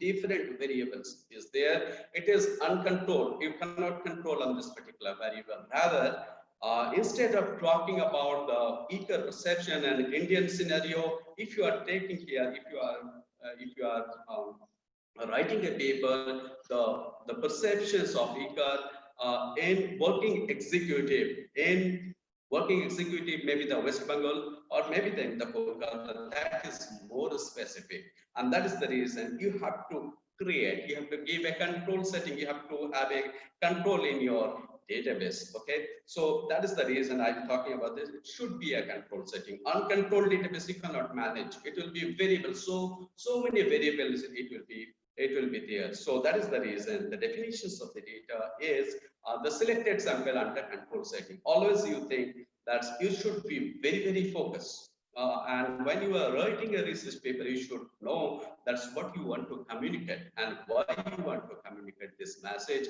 Okay, that should be very, very clear. It should not be too hazy. It should not be too much of ambiguity. It should not be there in your research paper. It should be very, very focused. And that is the reason the data collections, why you are collecting, from which particular setting you are collecting, that's play very, very important role. Okay, the data collections, you know it very well. Okay, you know it, the primary data, I'm sure you know it very well. The primary data, there is a two type of data is there. The first one is the primary data, those which are collected afresh and for the first time, thus happen to be the original character. And here the personal contact observation is also required, and face-to-face contact with the participant is also sometimes it is required. So that is the primary data which is you are collecting from the participants, and it is nobody is has used this particular database. So that is for the primary data. Suppose that you are collecting the data for the e-car in Calcutta, and suppose that in the Midnapur area or maybe in Bardhaman area in your state. So that could be the primary data for you. But when you are the secondary data, suppose that you want to know how the Indian economy, how the stock market plays a very important role, or suppose that you want to know how the stock market or the Chinese stock market influencing the Indian stock market, or suppose that the American stock market is influencing the Indian stock market. What is the this particular period? How many days the effect will be there in India? Now, collecting the primary data, it will be very, very difficult. You have to have you have to depend on the secondary database, and maybe you'll be collecting the database from the NASDAQ, or from the NASDAQ. So when this data is you are collecting, this is a secondary database. Secondary database is not wrong. Secondary, it is totally based on your research criteria. It's totally based on your topic. It is research. It totally based on your interest. So secondary data, on the other hand, are those which have already been collected by someone else and which have already been passed through the statistical process. But when you are collecting the secondary data, you have to have a certain certain characteristics, certain precautions you have to collect. What is the method of the certain precautions you have to take? I'll be coming collected the secondary data. You have to think about the reliability of the data. Whether the data is reliable. Who has collected this particular database, from which sources we have collected? Suppose that it is there in the journal and you have taken from the regional journal. You have taken from a regional journal. Suppose that now, and you want to publish on the international journal, people will not accept this particular database. Suppose that you have taken the database from the NASDAQ. It is already there in the website of the NASDAQ or maybe the other website. So people all across the globe, people are knowing the NASDAQ and they will be accepting this particular database. So whatever the source of the data is a very, very important role. Using whether it is proper, how they have collected this particular database also very, very important, and what time they were collected. Suppose that you want to study 3 years how the Indian economy has been influenced by the American economy for the last 5 years. Now 5 years, that means 60 months. Now 60-month database is, if it is there, it is fine. But in cases of the 60 months, suppose that there was a pandemic, or think a situation, there was a effect like subprime effect 2008 and 9, database is not there, then how you are going to analyze this particular situation is questionable. You have to use a different method on this particular time. So the first thing you have to make when you are collecting a database, especially for the secondary data, you have to, people will ask the question, the reliability of the database, because whether the database is reliable and whether the suitability of the data is also play very important role. The data are suitable for the one query may not be necessary to be found suitable for the another query. So that is the thing, suitability of the data and adequacy of the data. Adequacy of the data, if the level of the accuracy achieved in the data is found adequate for the purpose of the present inquiry, they will be considered as inadequate and should not be used by the others researcher. But objective is totally based on your research objective. If the research objective is something different than your research, whatever the research data you have used here, I cannot use this particular research data for my own purpose. So these 3 points play very, very important role when you are collecting the secondary database. Secondary, because the primary database, you don't have, nobody have the questions if you are following the right pathway. But when the secondary database, there is a big question. There are people who will be asking a big questions on this. That's whether the suitability of the data, whether the reliability of the data, if the reliable source is, and that is the reason when you write a research paper, you give the reference from where you have collected, because when you are writing an article, you have in the descriptions part, you have to write from how you have collected the data. Can you remember when you have to describe that's what was the procedure, how many days it's took, who was the particular respondent, why you have selected this particular respondent, okay, and what was the total number of the respondent. Suppose that you have flown the 600, out of 600 they have given this the only 125 people has given the responses. So in the descriptions when you are writing an article, okay, that needs to be mentioned. If you are not mentioning it, your reviewer having a role over there, they'll be directly questioning you. That's why what is the reliability of the data, how you have calculated, or from where you have collected this database. So chances of publications, especially if your data is not reliable, it will coming down. Okay, so secondary database play a very, very important role. So thus researcher has to decide, the researcher will have to decide which part of the data he will be using, whether he will be using the primary sources or the secondary sources. It is totally based on the your research topic. Suppose that you want to do, once again, suppose that you want to do a perception study for the e-car, or so primary database also has to, you have to work on the primary database.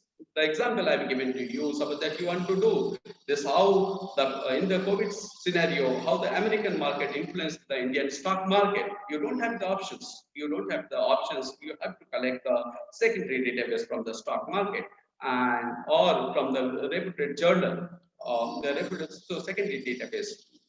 It will be working. So it is totally based on the researcher who have to decide which sort of the data you will be using or collecting. Okay, this particular database. Now, it's totally okay. The primary database we generally for the experiments in experimental research we do in the primary database. Primary data is very, very important. Suppose that you want to analyze the consumer behavior. Your primary database. Suppose that you want to go for a neurostrategic analysis. Sir was talking about the different the research methodology. Okay, he was talking about the two or three subject, how it is going to affect the one subject. So in this particular cases, your primary database play very, very important. So suppose that, take an example, suppose that you want to analyze how the neurostrategic decisions play very, very important role in the consumer behavior, how it is affecting the consumer behavior. You don't have the options because you don't have the secondary data. You have to create the primary data. So primary data here play very, very, very important, though it is a very, very expensive to collect the primary data, but try to understand, you don't having the secondary data anywhere, it is not available on this particular aspect. It's a very, very emerging subject on this particular aspect. So it's totally depend upon the what type of research you are doing, what is your objective of the research, who is your target customer based on the primary. Okay, this is the method of collecting primary data, maybe through the observations method. When you are doing a research with the behavioral science, maybe the secondary interview methods, maybe the personal interview, when the number of people are very, very less. Now, the personal interview, maybe the structure or maybe the unstructured questions. Structure and the unstructured questions also. Structure question, that means when you are you wrote each and every question sequence wise, and you are asking one by one question, then it is a personal interview. We have seen Adalat, okay, might have seen the question is very, very very, very structured way, and sometimes you are taking a very unstructured personal interview. Whatever he has given the response, based on this particular response, you are asking another questions. So the personal interview maybe also can be divided into a structured way and maybe the unstructured way. But it is a very, very expensive one. It is a very, very expensive one because as a researcher, you have to go to the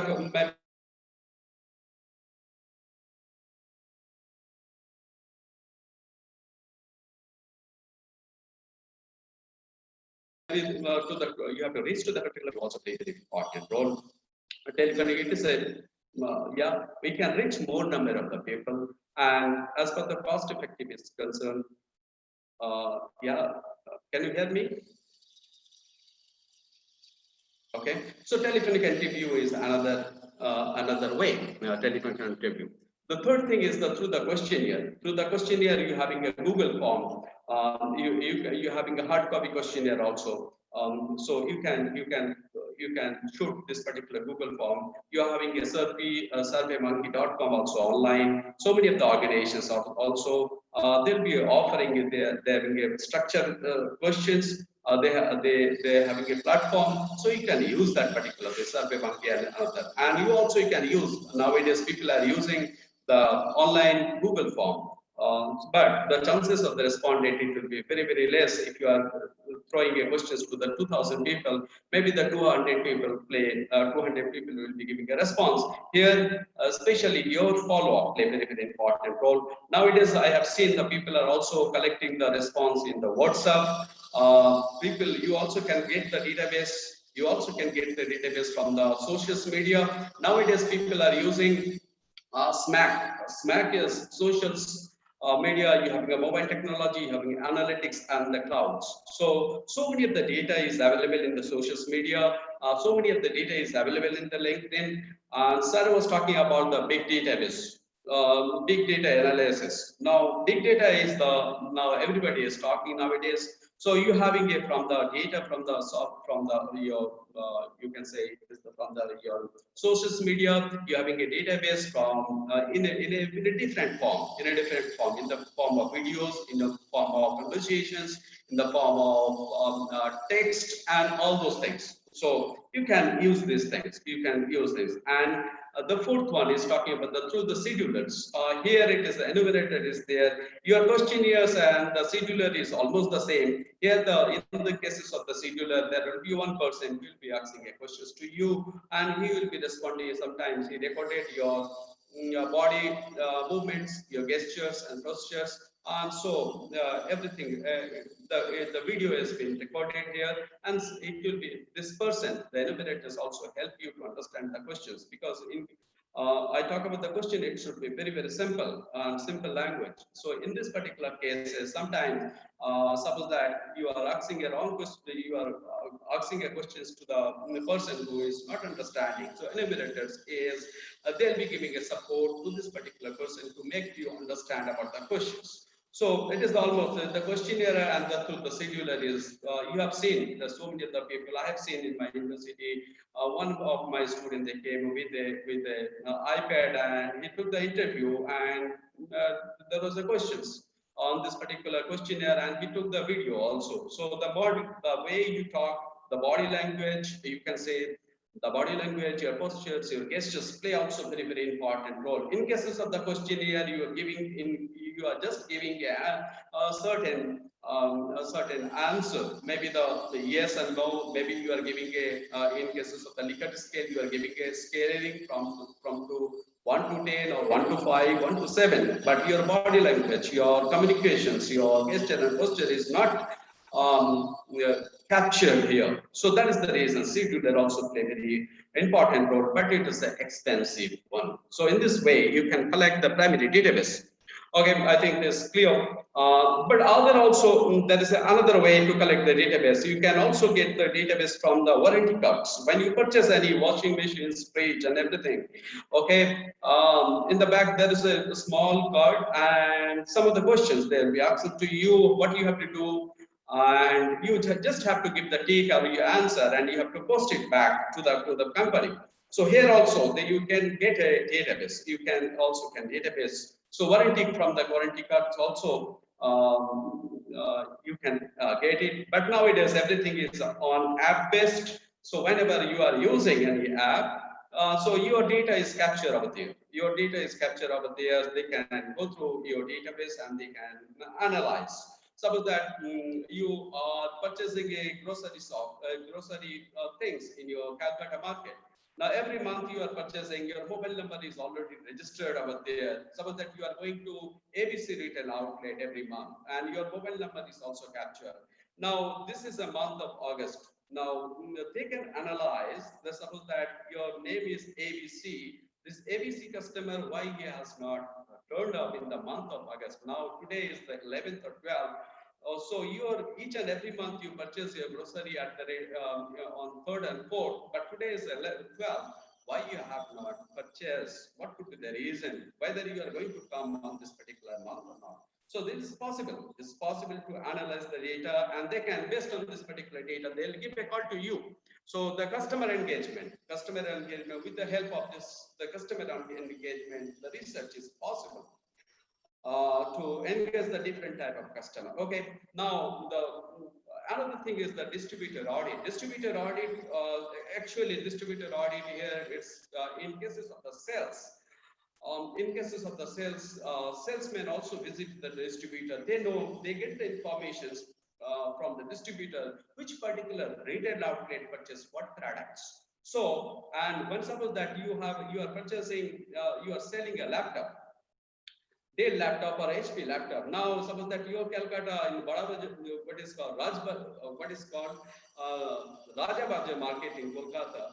Some of the distributor is there who sold almost 15 HP laptop in a day. It was but on average the sale is 5.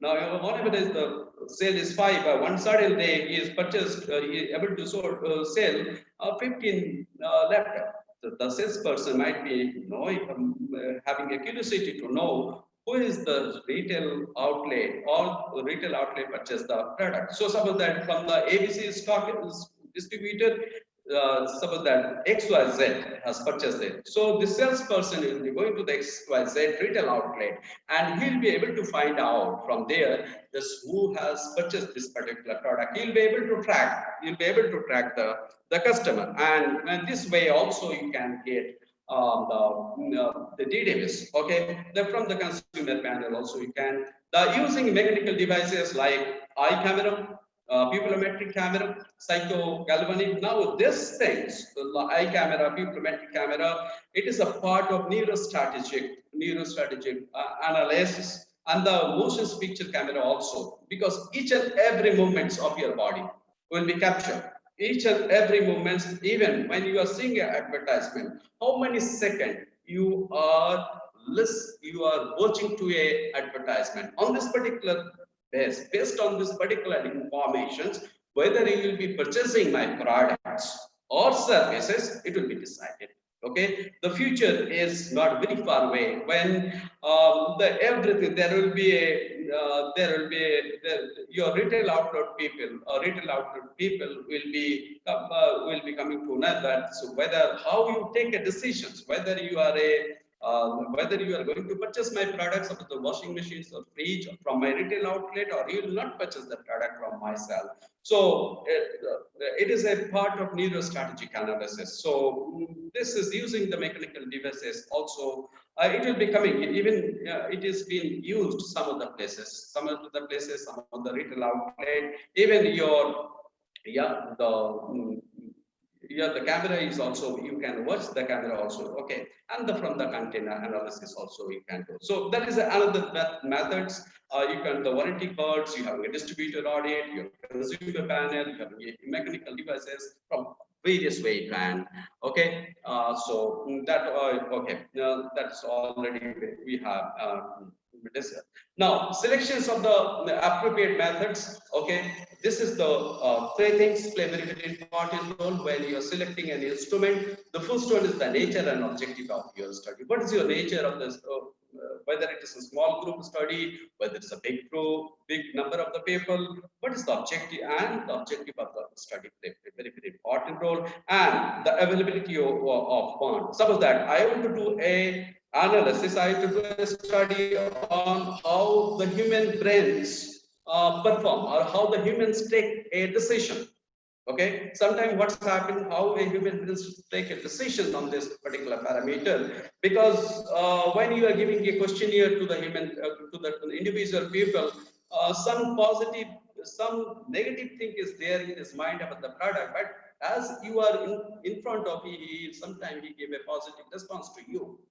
Now this gave a very wrong interpretations, the wrong idea, wrong analysis to the researcher. Now what to do? I want to use the fMRI technology. I want to use the EEG. It's totally brain scanning. It's require a huge amounts. One machine is costing about the 7 crores rupees. Now, availability of the fund, it's play a very important role. Availability for the research. That is the reasons.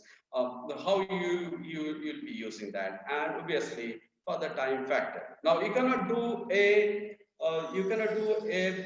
big study or big study for the 5 years or 6 years when you are in a PhD, when you are pursuing your PhD.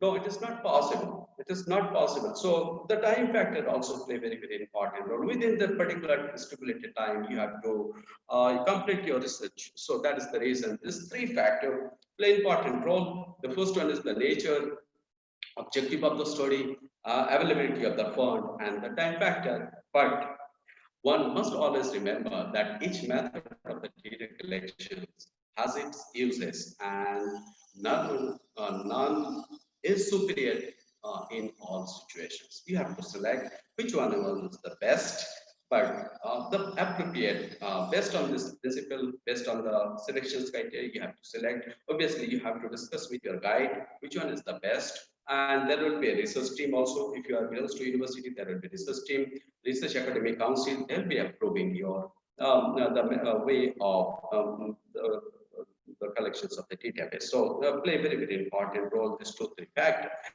Now, this is the first part. Second part I'll be talking, that's you have collected the database. You have to collect the database. Now, how you'll be analyzing? Because analyzing play very important role, and your analysis, your acceptance of research paper is totally based on the analysis. Okay, your based on totally analysis, how it is unique, how you are adding a value to the society. If it is not unique, if you are not able to add something new to your research, existing research, most probably in the good research paper, they will not accept. In cases of the ABDC, in cases of the good research of the A, the B category and the A plus category, no, it is not going to accept. You can publish a research paper in a regional, the regional journal, but if you want to publish in a good research, good article in a good journal, suppose that ABDC category B or maybe the A or A star, you have to, the first criteria is whether you are able to add some new concept, some value additions. Okay, that is the first thing. And in this particular cases, your software play very important role. There is a different software is available, but I'll be using, I'll be talking because of the time constraint. I'll be using only the 5. The first one I'll be explaining the Excel stat. The second one I'll be using, I'll be describing the Minitab. Third one is EView. Fourth is R programming, and the fifth one is SPSS. So just an overview I'll be giving to you, so that you'll be having a little bit idea about this Excel stat Minitab you use. Now Excel stat, it is totally advanced form of Excel. You having a add-in. Can you see my screenshot? It has been there. Excel stat, it is a add-in. You having a Excel in your laptop. So you just add in this particular software. It is called Excel stat. You have to add in, and when you having a all different sort of you can perform the ANOVA. You can perform the correlations. You are also having a descriptive statistics. You having a F-test. You also can do a histogram. So whatever you want to analyze, whatever you analyze for your research work, it is there. It is already there. So you can use it. ANOVA, what you want to do? You want to do ANOVA, it is already there in the ANOVA. You want to go for the regressions analysis, regressions can be performed. You want to go for the descriptive statistics, all those things. You want to go for the F-test. You want to go for the histogram. Yeah, it is there. So this is there already there in your laptop. Sometimes you don't know it. So I'll be requesting to you, please add on this Excel stat.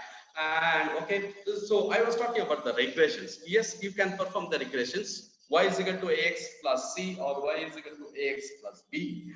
You can put x-axis, and you have to know which one is the x-axis, what is the dependent variable and what is the independent variable, which one you will be putting it. So in these cases of here, the regressions analysis, you can perform the regressions analysis with the Excel stack. It is freely available in your. You have to only install in your system. Regressions analysis is possible now, with the confidence of the 95% level. Okay. You also can go for the ANOVA analysis of the variance. Okay, the alpha level is 0.05. So in these cases also, the ANOVA you also can use. So you can use the descriptive statistics, like you can use the regressions, you can use the ANOVA over here. Not only that, the t-test also can be performed. Suppose that how the soft skill, suppose that you in your university, how the soft skill training people giving the training to the people, to your student, so that it is helping, whether it is helping to the placement of the students. That is, you want to test it. T-test is there for your in your Excel stack. But there is a limitation. There is a limitation, okay? But you need to have a more understanding about the spreadsheet. Suppose that you want to go for this t-test, you want to go for the ANOVA, you want to go for the regressions analysis. I'll be requesting to you. Please go understand about the spreadsheet very well, so that you can this particular Excel stack in your research. Okay, and this is spreadsheets. Some that you can use the scatter plot. You can use other things also. But I'll be requesting to you, please go through the Excel very well. But when you are using, okay, I'll be requesting to you in cases of pivot, in cases of the Excel, you should know the pivot, how to use the pivot table. So that's you having a, suppose that you having a 7,000 database. Now you want to segregate it. Your pivot table play very important role. And with the help of the pivot table, you'll be coming to know the example I've given to you. That's you are suppose that you are purchasing from your Raja market in Kolkata each and every month on 5th, but this month you have skipped. How to identify who is the customer who has skipped this particular month, and how to track this pivot table will be helping you. So that you having we used to handle almost 35-40,000 of customer in the corporate. Now it was within a minute you can, because you don't have in the time to calculate on these things. So with your pivot table or pivot, it will be helping you to understand. It will be helping for your research work. So I'll be requesting to you, please know the Excel pivot very well. And another things, okay. But when you are using this particular Excel, I'll be requesting to you, don't use manually. Very clear cut instructions to you. Don't use manually your Excel stack. You use only the shortcut, because whenever you will be using the manual things, when you will be doing this, there is a chances of the error it will be happening, because we are the human beings. Chances of the wrong interpretations or the wrong calculations it will be happening. So I'll be requesting to you, don't use the manual calculations. Never ever use the manual calculations when you are doing the research work with the Excel stack. Never ever do that. Okay, use only the shortcut. I'll be giving a idea to you. You just put a alter in your ALT in your system. Automatically, can you see the F, H, N, P, M, A, R, W, X, B, and Y? It is visible. Okay. The moment you will be, suppose that you want to go for the data, then you put it. The moment you are putting a ALT, automatically this things it will be coming to you. And suppose that you want to go do a analysis for the data, this is the way. You just put it a data. So all those tab it will be highlighted, and automatically it will be giving a analysis to you. Okay. So I'll be requesting to you, whenever you are using any database, or anything in your software, please don't use the manual things. Never ever use the manual things. You use only the shortcut, and shortcut is another things, because you it is very less considered. It will take very less time, and your data also will be. It will give a perfect result to you. So that is the reason I am talking to you. Please use that one. Okay. Another things I'll be talking. Another, it is a mini tab. So first things I talk about the Excel stat. Everything is possible, but there is a limitation. Suppose that you want to go for the big data. Suppose that your data having a 11,000 row and column is there in Excel sheet. Now Excel cannot do handle this much of data.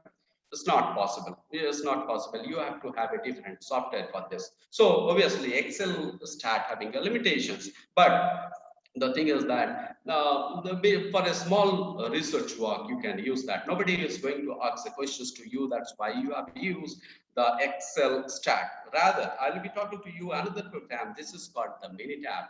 Okay, Minitab is another form of Excel, as per my opinion, another form of Excel. And yeah, it is. If you're having an understanding of the Excel and Excel tab, you also can perform very well in the Minitab. Minitab. Okay, here it is. You having a basic statistics. You having a file edit. You have to enter your database. There will be opening two sheet. So you in the first sheet, you can you see the C1, C2 to C20, 2021. Here you have to enter your database, and the second tab is also there. So here can you see the statistics is also there. In cases of the basic statistics, everything, okay, normalcy test, goodness of the fit, report, variance, covariance, everything, okay, whether your data is following the normality test or it is the normality, whether it is following the bell curve or not, it is possible to describe. And not only the basic things, it is also possible to understand, to do a analysis on the regressions. It also possible to analysis in for the ANOVA, and so many things it can be used in cases of the Minitab. Now you also having a regressions, whether it is a yeah, non-linear or the linear. It's possible to analyze in cases of the regressions. The advanced regressions also you can perform in cases of the Minitab. The Minitab also having, can you see the Minitab also, okay? Now you also perform some of the factor analysis. You want to know which of the factors play very important role when any customer or executive is purchasing any car. And so my question is, you want to know the in place of in the state of West Bengal or in Calcutta metro city like Calcutta, when the executives, the age group of 25 years to 35 years were purchasing car, which are the factors they are considering to purchasing a, suppose that a small car. Now that's will be deciding, that will be very useful information to the distributor. That will be very useful information to your organizations like Maruti Suzuki, like you having a Ford, you having a all other Maruti car manufacturer. Now in this particular cases, your factor analysis, you will be giving a question. Yes, suppose that I talked about the 25 years to 35 years of people or the executive. Now you'll be giving a questions to this particular people, okay, and you will be asking various questions. Maybe there will be a 25 or 30 questions. Now, how you will be making a factors? What are the factors you have to you have to analyze as a researcher? You have to analyze, or you want to publish this particular paper in some of the journal in IIM Kolkata, or some of the journal in IIM Bangalore, or maybe some of the journal in ABTC category. Now you have to identify what are the factors, whether it is the aesthetic factor play very important role, whether the safety factors play very important role. The third thing is whether the economy also play very important, even the fuel consumptions also play very important role. So you have to, out of this 30 questions or 35 questions, you have to reduce the factor, maybe the 4 factors and 5 factors. Okay, so in this particular cases, what will happen in cases of that? It will be a very helpful suggestions to the organizations who are manufacturing the car. Maybe the safety factor, maybe the economic factor, maybe the safety, economy, maybe the looks, Okay, another factors, or maybe the color variant. So it will be helping you. To give the suggestions to the organization. So here, you also can perform the factor analysis with Minitab. This possibility is there. It is the possibility. Yeah, factor analysis. Now you want to. Now, when you have done the factor analysis, you want to test. You want to test you want to create a model. Now, the model, when you are creating a model, your chi-square, goodness of fit, your chi-square also. Why? Yeah, somebody is talking. Can I continue, please? Yeah, so in cases of the goodness of feeds, you're also having a chi-square test.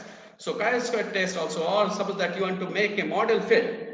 In this here also it is possible. With the help of the chi-square test, goodness of the fit also you can analyze. So you having a Minitab, I talk about the added advantage in the Minitab. I'll be talking to you if you're an engineer and you want to go for you want to publish a paper in some of the good engineering journal. Okay, that the Minitab also will be helping you to because so many of the engineering concept it has been inbuilt in the Minitab. Like we talk about the Pareto principle, 80%. Suppose that there is you are working in a manufacturing unit, and every day, alternative day, there is a your manufacturing the machine is not working. Now you have collected the data for the last 3 months. Now you have to identify what would be the major reason for the your machines why this machine is not working for the days. Okay, so with the help of this Pareto chart, can you see the Pareto chart is there? Pareto chart 80%, 80 and 20 principle we know it. So with the help of this, you can analyze the Pareto chart, or you can also use the cause and effects. Okay, these things we also can go for the gauge study. So here, if you are an engineer and you want to publish a paper, this especially for the Minitab play very important role, especially for the Pareto cause and effects, run chart, gauge study, and all those things. And you're also helping in the capability analysis. Actually, this software will be helping you when you are using or you are doing a research in the quality control. When you are doing a research in the quality control, or you are related with the quality control, you want to understand, or you are installing, or you are practicing the Six Sigma. You are practicing the Six Sigma. Nowadays, people are not following Six Sigma because now people are thinking for 22 Sigma, 26 Sigma, 27 Sigma, and all those things. All across the globe, people are thinking like that way. So when you are associated with the quality control, obviously your Minitab will be helping you. Suppose that you want to publish a paper in the quality or Six Sigma area this Minitab will be helping you. This is also, once again, you can see this is totally based on the Excel. It's totally based on the Excel. So you need to have an understanding on the advanced Excel. Then you can use this particular things. You want to go for the graph, yeah, scatter plot. You also having the Excel stat here also. Scatter plot is also there. Everything you go for the 3D scatter plot because nowadays so many of the journal are using the 3D picture. You can go for that. You also can use the small thing like bar chart. You can go for the pie chart. You can time series analysis, plotting, area graph, and whatever you want to do in this particular cases. In cases of the Minitab, you can do this. This is a very good software. Very good software, especially for the engineering fronts, and even the people who are doing a research on management. Also, some of that maybe you are a floor manager or you are working as a executive in the floor, then your Minitab will play a very important role. Now, another programming, I'll be talking this called the R programming. The code of R is a interpreted computer. It is a computer language. Now you're having a big database. When you're having a very big large number of the data, your Excel and advanced Excel, it will not work. It will not. There will be hanging problem, there will be too much of problem. In this particular situations, your R program is very, very strong. Very strong, and they gave a calculation, they gave a data manipulations, the graphical display and presentations, what all. So R programming is a computer language, but you also having a loops, and it's also having a loops. So well developed program language. Okay, but the thing is that you have to know this particular program. You also use the linear and long linear models. You can use the time series, you can do a clustering, you can use the classical parameter, non-parametric test, okay, graphical presentations, and all those things. But the thing is that you have to know when you are in cases of the Minitab, in cases of the Excel, you just give a regressions, you just plot it, what is your dependable variable and what is the independent variable. You put plot is the x-axis and y-axis, okay, your result it will come. But in cases of the R, you have to know those regressions. That means the y is equal to ax plus b. That formula you need to know. But in cases of Excel, you don't require that. What is happening in the black box, you don't know it. But here you have to, in cases of the regressions analysis, you have to know what is the formula of regressions. The regressions formula is y is equal to x plus the ax plus b. That is very important, and you have to give this command, and then the regressions it will be happening. In cases of the ANOVA also it will be like this. So statistical model in cases of the are having a different capabilities to handle large number of the database. The big data, it's having a capacity. But the thing is that you have to know that. So what is the meaning of regressions? What is the meaning of factor analysis? What is the meaning of time series and all those things? You also can go for the non-linear regressions also. So that is the things. The differentiations is you have to know the command on this particular. Another software, it's called EViews. It's based on the once again in the Excel. And the EViews, it is openly available. You can download this particular EViews software in your system, and you can do analysis on this. Here you can do analysis, the quick portions. You just go and you can go for the descriptive statistics. Descriptive statistics is not a very high things. You can also analyze with your with the pivot I discussed. With the pivot only you can discuss the descriptive statistics within fingertips. You can analyze the statistical data, the descriptions of the statistics. So it is not so. It's also having the EViews also having the capabilities to analyze the descriptive statistics. It's also can suppose that you want to go for the scatter plot. You want to know the R value. You want to go know for the or suppose that you want to how two-factor play a very important role. What is the relationship? So you can go. The graphic option is also available in EViews, and you can the way it is available in your Excel stat.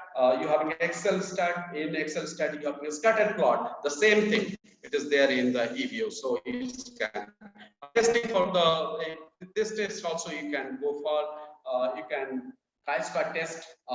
You also can go for the chi-square test in cases of the EViews. Not only chi-square test, multicollinearity. Also, you can analyze in the cases of, but it is an Excel best. Once again, I'm talking the Excel best. Okay, but the most important one I'll be talking to you. This is SPSS. Okay, it's called statistical package for the social science. Why I'm talking? Because it is a paid one. But try to understand, it is a paid one. But 15 days window also you get.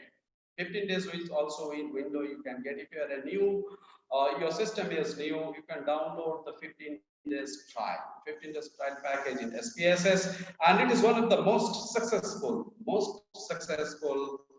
software package is available now in worldwide, and all researcher, especially in cases of the management background, they are using this SPSS. Okay, and it is also based on the Excel. Once again, I'm coming. This is Excel. So you having everything. It is almost there now. Descriptive statistics. You just go through the analysis portions. You just go to the analysis portions. Descriptive, you having a report, you have a descriptive statistics, frequency, descriptive, everything. Now, you want to go for the regressions. Can you see the regressions, the linear, curve estimations, all those things.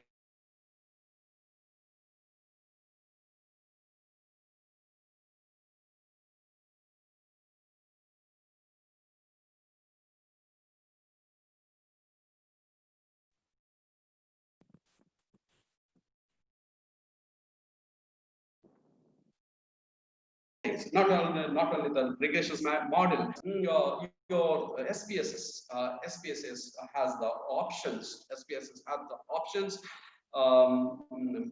That you can go for the factor analysis. You also go for the clustering. Clustering is nothing. It is the just opposite of your factor analysis. Just opposite of your factor analysis. So you can go for the factor analysis. Now another things, and why it is a unique. Because when you are using, any software, or you are analyzing in the database, the final things is the model formulations. You might be knowing. So model formulations, when you are formulating your models, your MOs, ACM, structure equations modeling. Your structure equations modeling play a very important role, and that is the reasons. Okay. This ACM, the AMOS also, also having a AMOS, it's can perform a structure equations model. How it is? It is a regressions. It is the regressions here, and so it will be helping. It will be helping you to analyze. To make a model also, because until or unless you don't have in some of that you have performed the factor analysis, you have done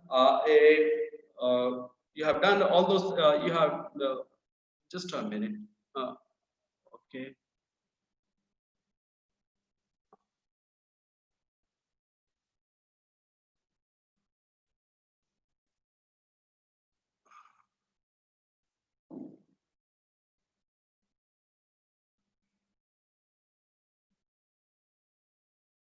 Okay, can you hear me?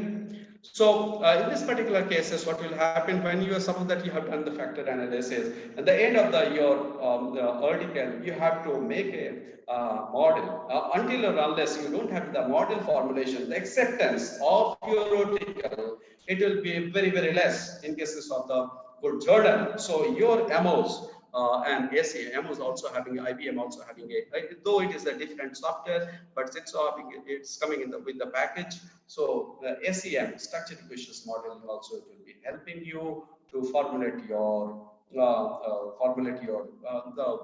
model, and the goodness of it also play very. But my suggestions, we are about to close discussions. My suggestions, it would be, see, you having so many of the software is available, but my request, my learning from my experience is you learn maybe the one or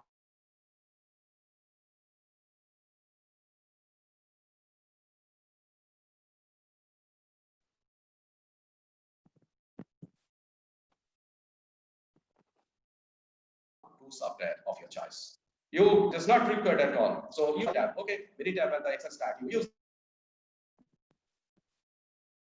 that yourself, your purpose, and the SPSS IBM. You learn these two things, and learn one analysis in depth. Maybe you are learning the factor analysis, okay, but you should be a master of factor analysis. You should be a master of the factor analysis, or you want to go for the regressions analysis. You should be a master of this regressions analysis. My third observations, my experience is, write at least 2 or 3 articles. Suppose that you love very much the factor analysis, 2 or 3 articles on factor analysis, okay, or maybe the regressions analysis. If you are a faculty member, you are a professor, you are an associate, you are an assistant professor, give some project to the student, and try to discuss with them so that you also get a clarification on this particular topic. They will be facing some of the problem, so you will be also refreshing yourself. And not only that, when the third things are very question to you, you combine 2 type of statistical analysis. Suppose that I have taken the factor analysis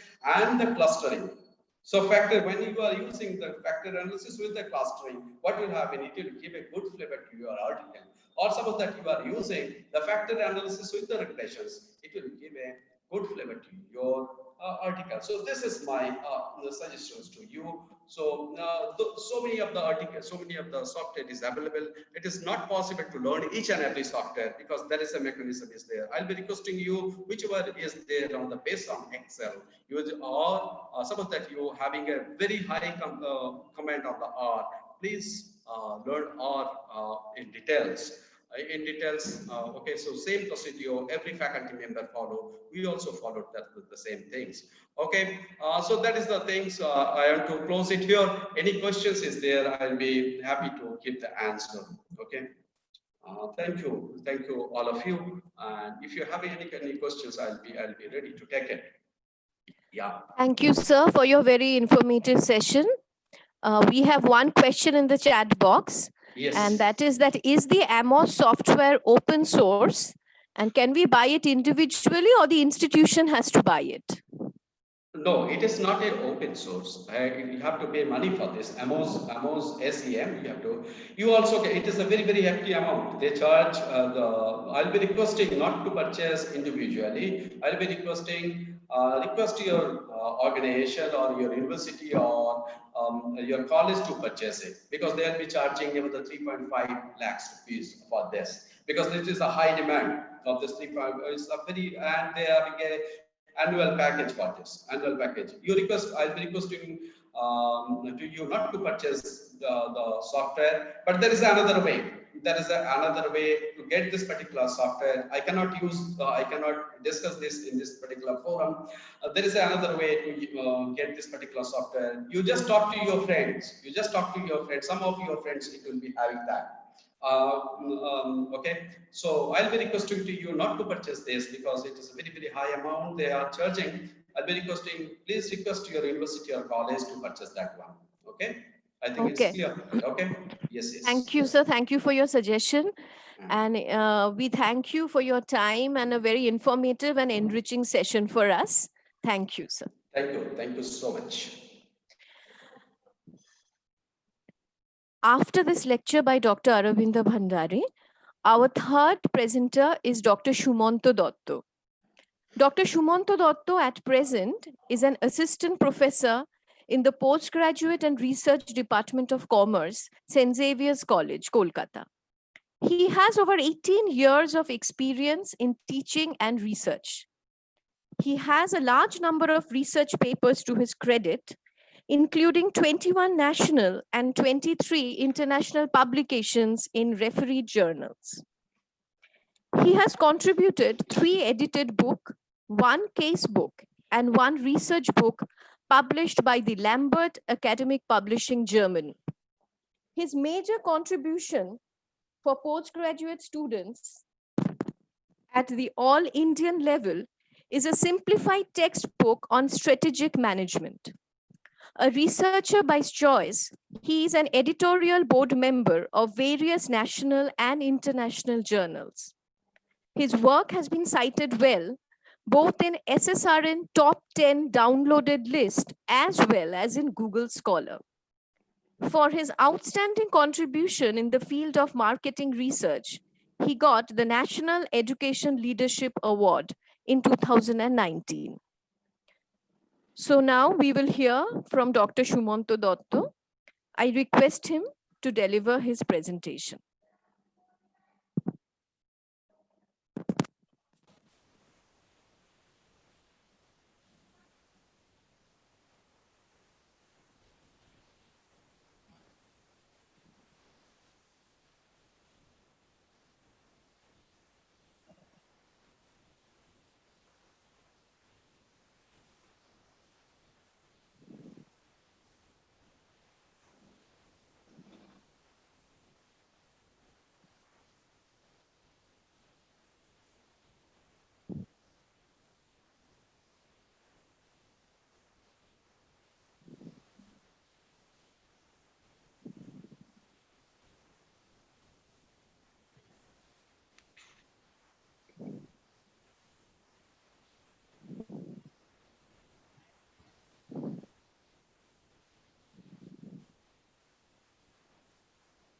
Sir, you may have to adjust your camera a little bit. Yes, sir, now it's fine. Sir, we can't hear you.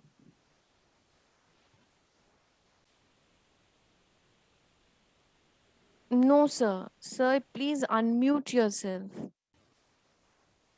Yes.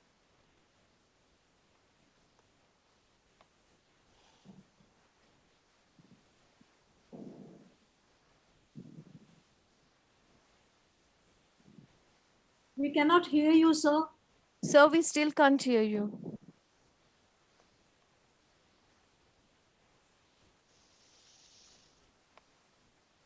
No, sir, not yet.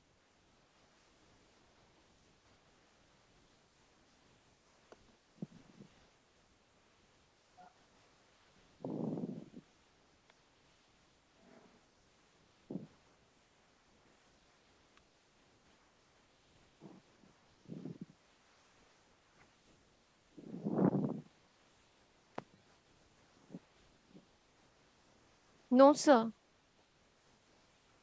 there any problem? Your voice is not audible, right? Yes, we can't hear, So sir, as you yet. just join once again. Sumanto sir, you are just join once again. Just leave from the meeting and join once again.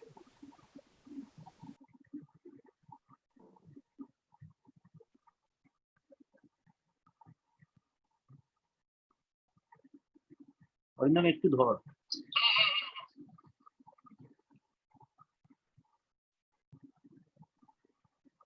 Professor Bhandari, thanks a lot. Thank you so much, sir. Thanks a lot and really wonderful speech they have given. Yes, yes. Thank you, sir. Thank you to you. Are Thanks to you you, sir. are you in have given that. university? So No, your lecture is live in our YouTube channel, Syed Martin News channel. So Yes, it's yes. permanently in our channel. Okay. Thank Good, you. sir. Good. Thank you, sir. Thank you so much.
No, sir, you are still not audible.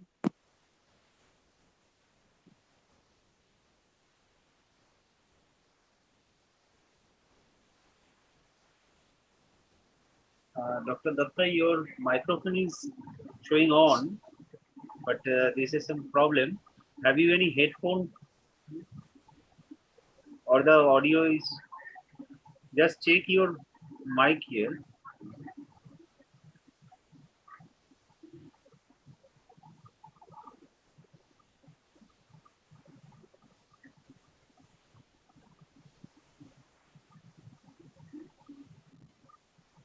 আপনি আমায় একবার call করবেন?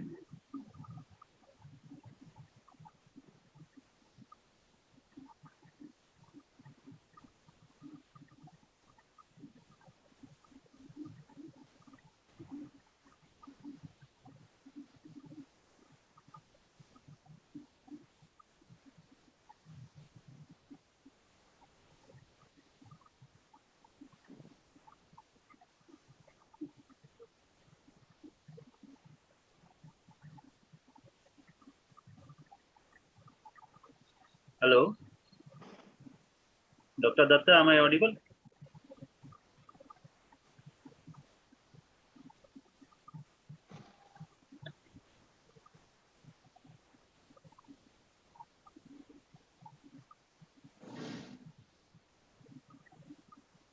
Dr. Datta, am I audible?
Sir, please check whether you have allowed the microphone to record when you have entered Zoom. No, he is already allowed. Okay.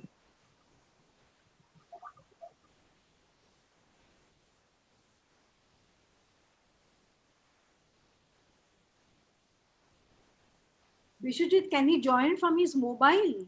Then maybe we'll be able to hear him. হ্যাঁ আমি কথা বলছি একটু দাঁড়ান That's good. Sir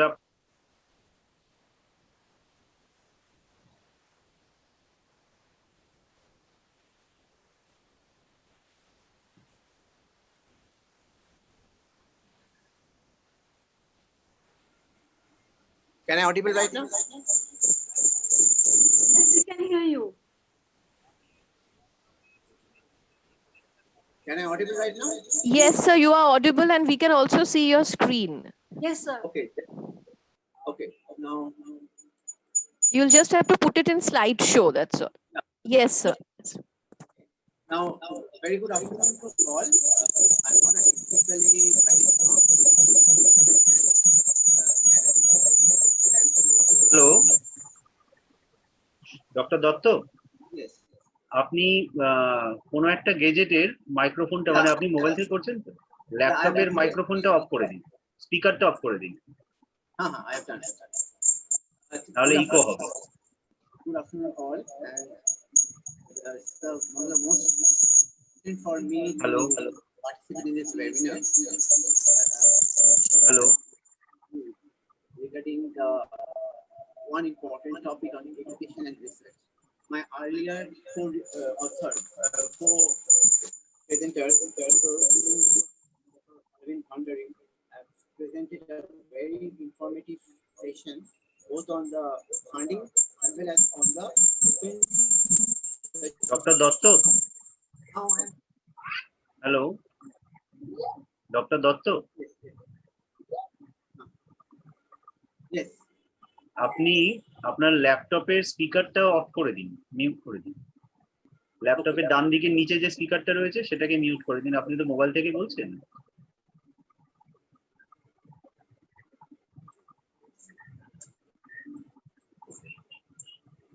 কোনো একটা গেজেটকে আপনি ইয়ে করে দিন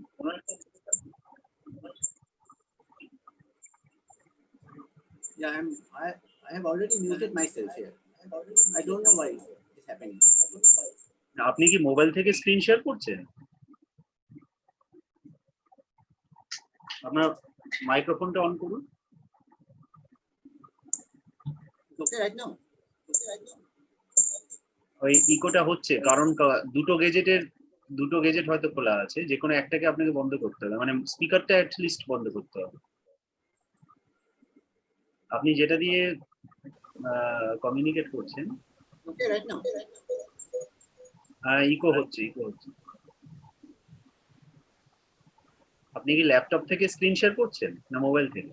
No, I am sharing it from the desktop. Desktop, তাহলে আপনি ডেস্কটপের স্পিকারটা অফ করে দিন। It is already off, sir. Of থাকলে তাহলে তো এটা ইকো হওয়ার কথা নয়। আর মোবাইলের স্পিকার, It is আপনি on. I'm talking মোবাইলের স্পিকার on mobile. আচ্ছা, এবার একটু বলুন দেখি। Now we are focusing on হ্যাঁ স্যার, হচ্ছে। Upendra Choudhury and Dr. Upendra focus on two important topics on funding of research project and the open tools for research. Now, in this session, I will focus on research and plagiarism. Now, the important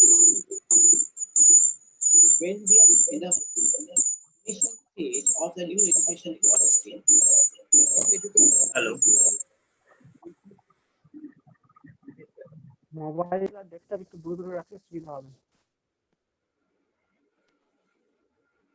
can I hear?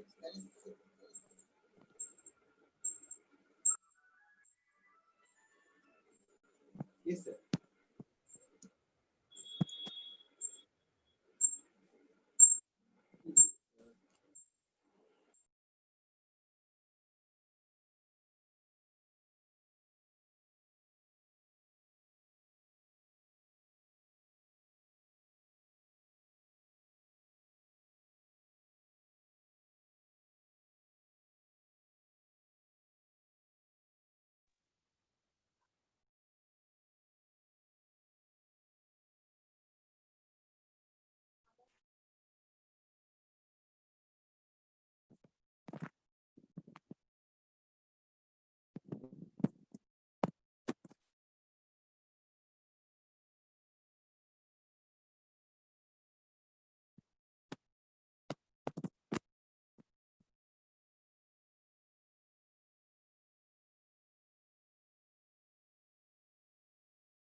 Now, can you hear me right now?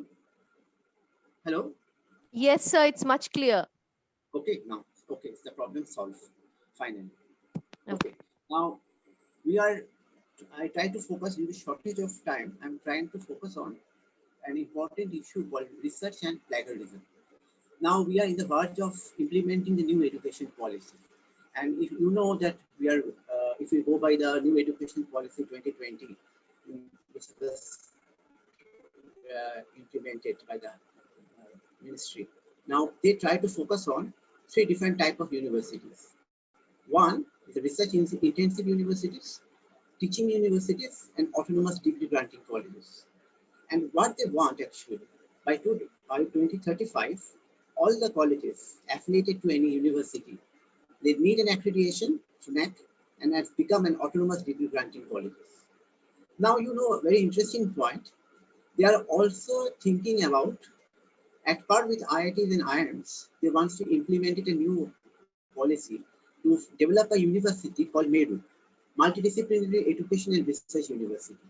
And we know, I have added the last line because we know that out of the 7 parameters, the NAC criteria 3, which is very much important for us for NAC accreditation on research, innovation, and extension, where the weightage is given for the university is 250, but for the autonomous college it is 150.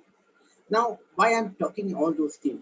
Because by the end, whether we are moving towards a research intensive university or teaching university or autonomous degree granting colleges, if it is assumed that we are in autonomous degree granting colleges, that means automatically it comes into the picture that they are trying to implement a 4 years graduation, diploma, advanced diploma, degree, and advanced degree with research, the 4th year.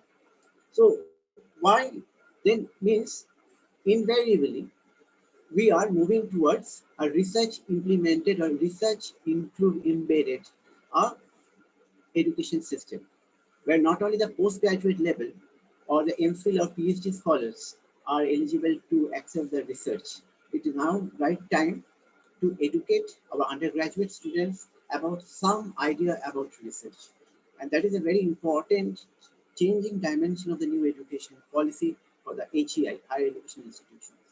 Now, in this context, I try to focus on 4 parameters. Today, I don't know that whether I can complete it or not, some strategic tips to manage our research. If it is assumed that all well-known researcher is there, Indrani ma'am is there, and Dr. Choudhury is there from SIAD, and all to professors and teachers, respective dignitaries, eminent speakers, and everyone is there. It is my own sharing with you. There are some tips how we can manage our own research. This is very important. I hope it may be useful for you to understand, and maybe you can implement it in the due course of time. Now, if time permit, I will focus on the 4. If time not permit, I will focus on the first and the last one. It depends. Now, what are the tips we will manage? If I'm a researcher, I'll try to publish an article in a reputed journal, maybe in UGC Care, maybe or APGC, or maybe anything, Scopus listed journal or Web of Science. What I will follow, what type of technique I will follow. Now, since I'm in the postgraduate level, it is assumed that I'm doing a master's, MA in education, MA in geography, or MCOM, whatever I'm doing, I'm thinking about writing a paper with my teacher or alone. If I'm thinking about in that direction, the first thing that comes into my mind, what type of research I want to think about, why you want to publish your work. If it is necessary on the part of a teacher to ask, is it new or interesting? If it is obsolete, it has already been done, more research is being done, then try to avoid it. If the topic is current and vibrating, if it is possible by virtue of this undertaking the research, we can solve some of the difficult problems of our social life. I'm not talking about engineering and scientific field. I'm trying to trust giving on the social science aspect. Are we ready to publish it at this point? Because every time we are in hurry to publish an article. Okay, because we need to show my colleague or to show my friend that I am a very vibrant researcher.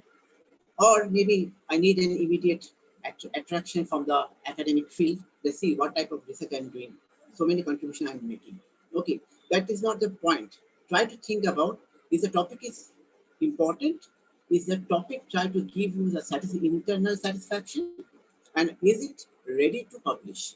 If all the answer is yes, then you think about preparation for your manuscript. This is a very important part of our, as a researcher in everything. Now, what you want to write is very important. I think about, yes, I found something is very interesting, I start writing. Okay, that is not a big point. Our main objective, I have to identify that whether I'm ready to write a full-length research article, that is some methodology I will follow and some type of scientific observation that I want to make, or I try to make a review paper, reviewing of the earlier research. Okay, or I am writing a letter to the editor. This is also being published, or a short communication. Okay, or I am writing something which is called monograph. This is very interesting and working paper. Working paper is a technical paper that you can write, or is in a primary stage that you can upload from your institutional website. It is very important. In a working paper, you have to upload it from your institutional website for the purpose of getting feedback from other academician or researcher or any other eminent person. Once you get the feedback from it, automatically you can upload it, you can complete it, and then you can publish it in a journal or you can present it in a conference.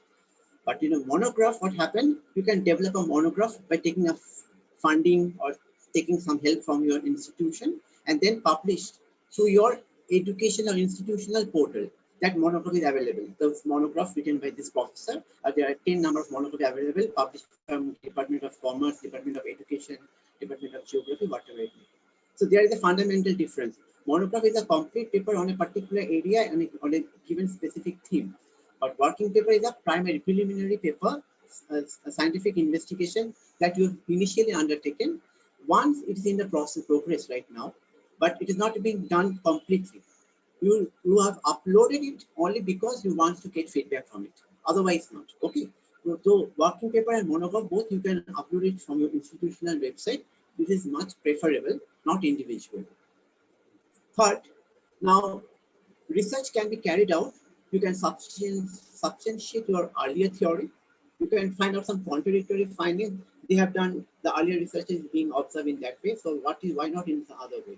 You try to identify some of the faulty methodology adopted by the earlier researcher, or you can solve some of the conflicting opinion that raised in the earlier issue. So these are the 4 different things you should keep in mind when starting your research idea. Now, what type of topic you will select? Hot topic like COVID-19 and its impact on economy. Okay, or you can think about a particular topic in which you are feeling your expertise to some extent, or whether you are thinking that the topic is very relevant. Like, for example, ease of doing business in nowadays, or the problem relating to migrant people, pre and post COVID situation, or the topic must have a social relevance. So you have to think, you have to identify which is a very important topic or which area you want to work. So this is very important for topic selection. Like I have given some topic, relevance of topic like Atmanirbhar Bharat, ease of doing business, education challenge post COVID-19 scenario. Okay. Now, when you're developing a good manuscript, it should follow in a logical way so that reader can follow. Too much complex application of words, jargons, okay, that will deviate the readers from your manuscript or your area of your interest that you have written so far, only for the academicians or for the researcher or the community at large. So easily, what you want to convey, if it is written in a simplified language or basic language, this becomes very good in explaining your thought, your idea with others. Now, this is step 4 that we can follow. Now coming to step 5, which is very interesting. How you can manage your manuscript. This is very important. Initially, what happened, every time we think about, no, I have to write the abstract first, and then we start writing our entire paper. Because very soon there is a conference, send the abstract right now, then write down the paper. Okay, that is a misconception from us. Here, my suggestion, see, it is not at all that you have to accept it. Yes, my suggestion is that generally we follow this, that the title, the name of the author, abstract, we have written keywords and the main text, including the body, literature review, the research methodology, and the observation that including conclusion. Okay, but my suggestion is please go to the right-hand side. We first identify method, results, and discussion along with the figures and table. Try to draw the conclusion, then try to write the introduction. Once we completed this first 3, then we think about the abstract, because this is very important for us to write a complete abstract, not the abstract which has nothing. No observation can be come out from this manuscript or the research paper. So suggestion is you go reverse, write down the paper first, and then come to abstract. Okay. Now, ethics in research. Why I'm talking about this ethics in research? This part is very important. If we go by the observation made by Hart in 2005, research, what you want to undertake as a researcher, what is your obligation, subject that you have taken, and the sponsoring body and authority or university. Now here, the important topic like sponsoring body and university as well as researcher. If you get fund from anybody, please acknowledge it. If you are a researcher and if you are some have a co-researcher along with, please give the recognition of that person. This is very important. Otherwise, it will wipe out something. Why? Because I'm giving you some simple example. Like, you know that there is a term called ghost authorship. Okay. The person who has written entirely the paper for us. Okay, but we have not recognized that person. It's called ghost authorship. Guest authorship. This is very interesting. I'm including the name of another person because I know if I incorporate his or her name in my research paper, it will pave the way of easy publication, smooth process of publication. So guest authorship. Gift. I'm writing the entire paper because my boss is my dean or head, whatever it may be, institutional head. So I'm just incorporating his or her name.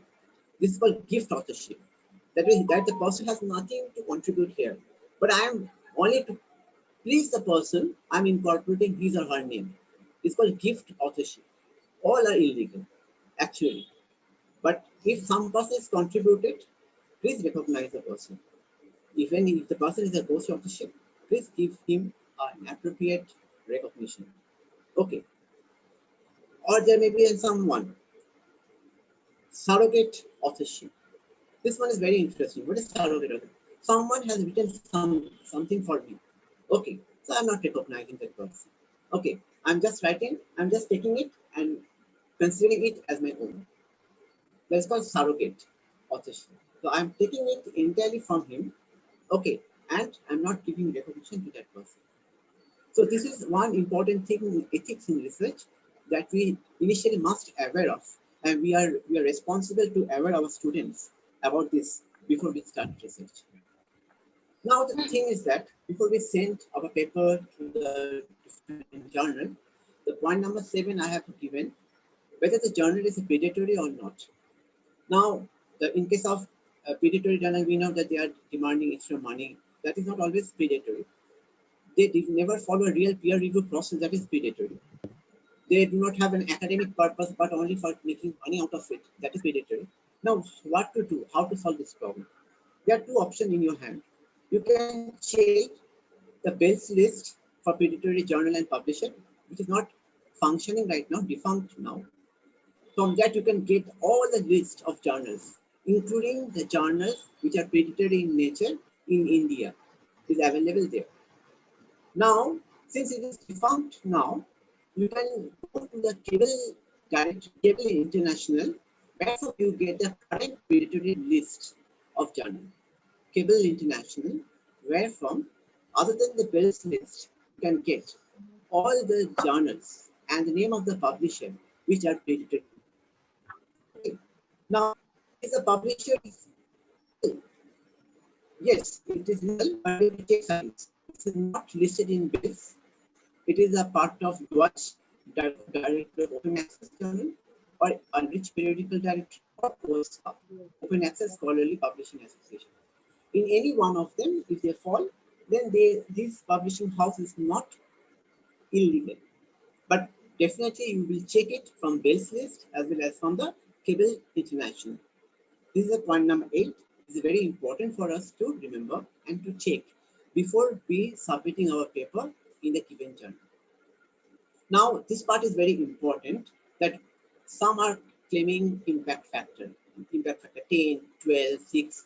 Okay, first we have to understand that what is and how impact factor is being calculated. I'm giving a very simple example. Now, if we can consider these two numerator and denominator, now how many citation is being made in the earlier 2 years? Okay, like for if I try to get the impact factor of 2019, I try to check the journal article published by the given journal in 17 and 18, and how much citation is being made, or from the basis of the journal article published in 17 and 18 only.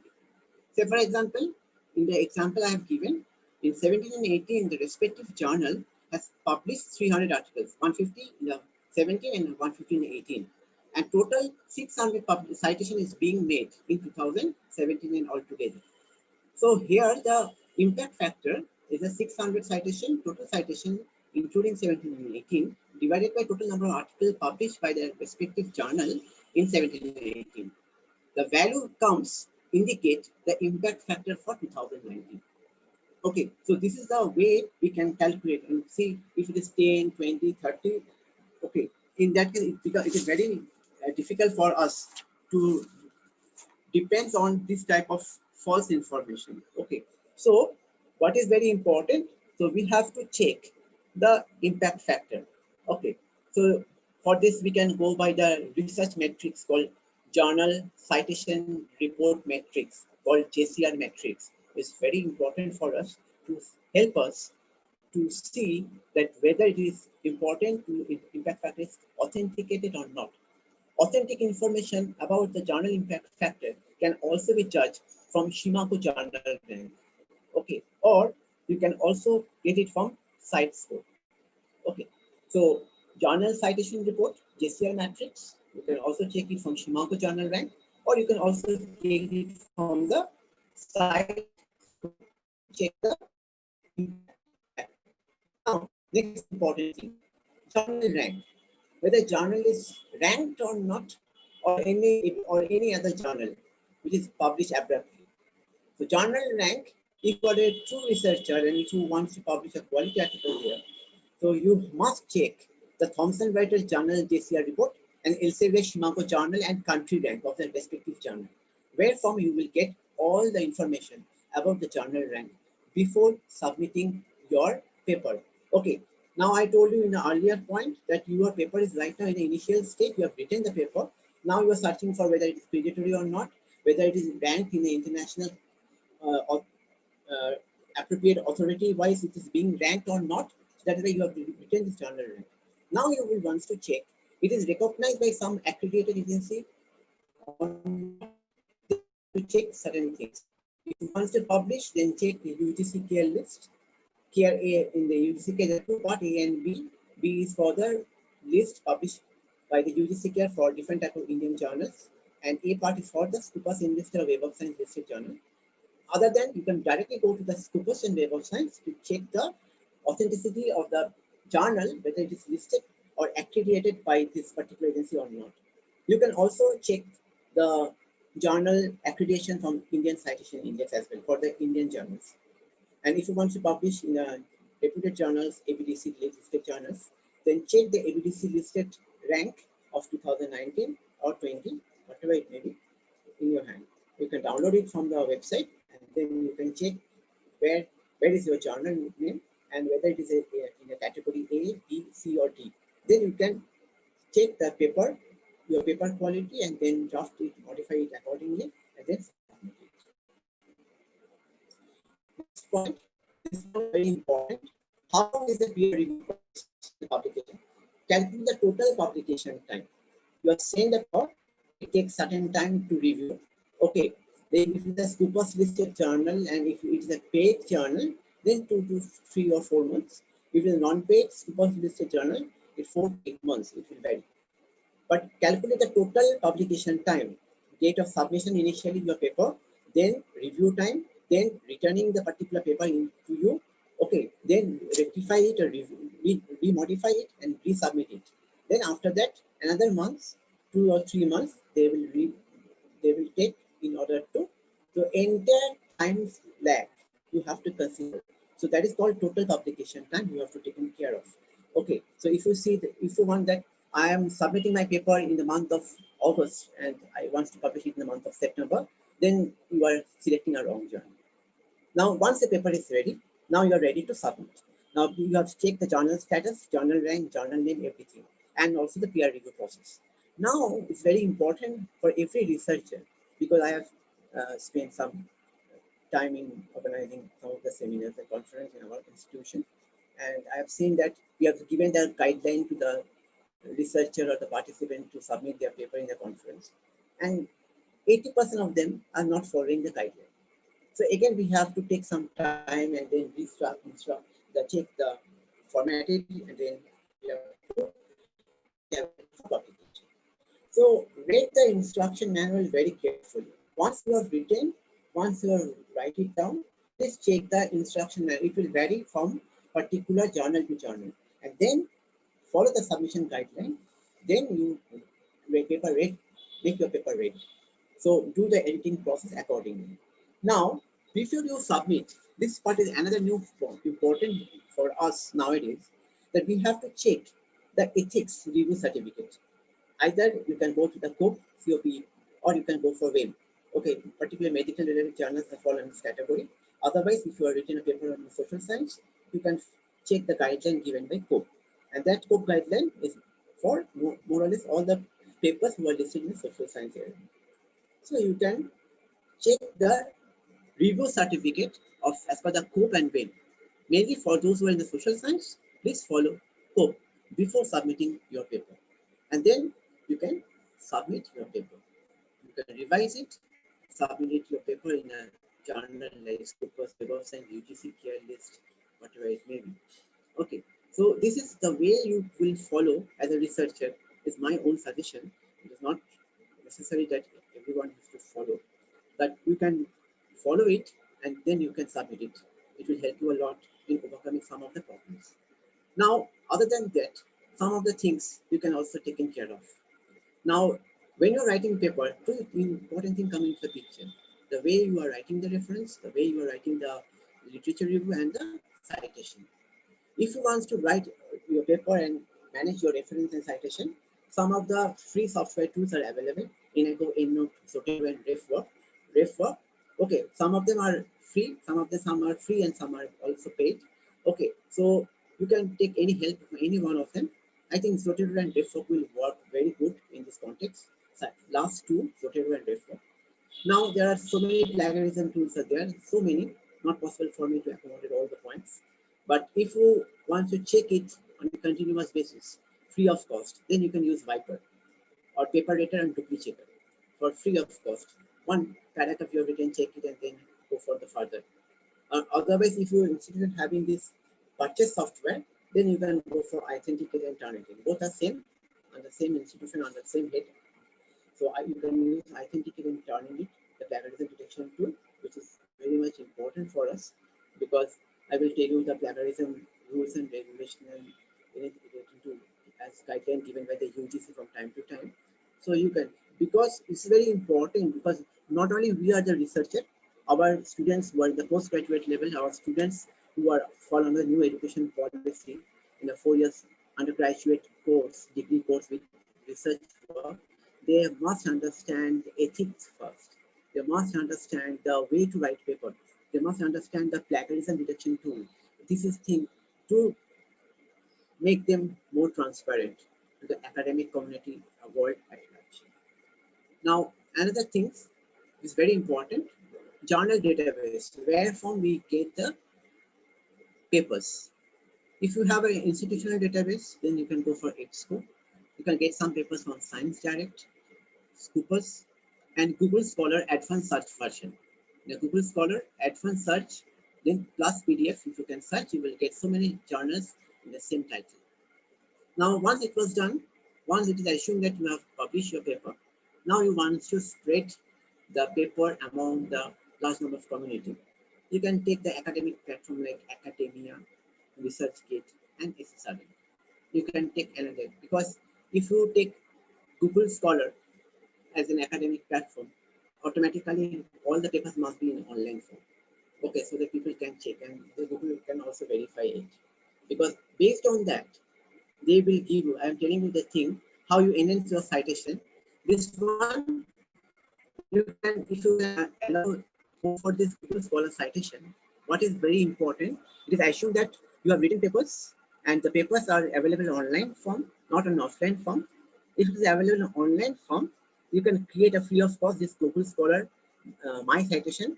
Once you can update all the papers that you have written, what happens, it will give you the H index and I10 index for each individual author. Okay, suppose you are author X, you will get automatically how many citations is being made and it is available across world, the papers that is being used by some others. And automatically based on that, your number of citations will enhance automatically. You have not to do anything. Google will automatically enhance your citation year after year. And automatically they will give you in the form of a bar chart. As well as automatically they will calculate your H index and I10 index. This is very important. NAC has also considered this individual contribution of each faculty members and H index and I10 index.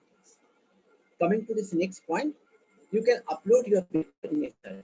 There are two ways you incorporate this Excel. You can, your institution can enlist in SSRN. So all the faculty members, the papers that they have published in different journals, with due permission from the respective journal, they can upload it from the institutional link with the SSRN. Or if you have written some monograph, or if you have written some working paper, that you can upload through your institution connected with SSR. Like if you check I am Bangalore, I am Calcutta, I am Kochikot, or I am Ahmedabad, they have this SSR info. Automatically, authors are writing their working paper or monograph that is being uploaded SSR and I am Ahmedabad. That you can do. Or alternatively, the researcher can individually upload his or her paper in SSR. automatically you will get how many papers is being used by different, how much download is being made. Based on the type of download is being made, SSN will communicate with you that you are in top 10 download list or not over a consecutive years.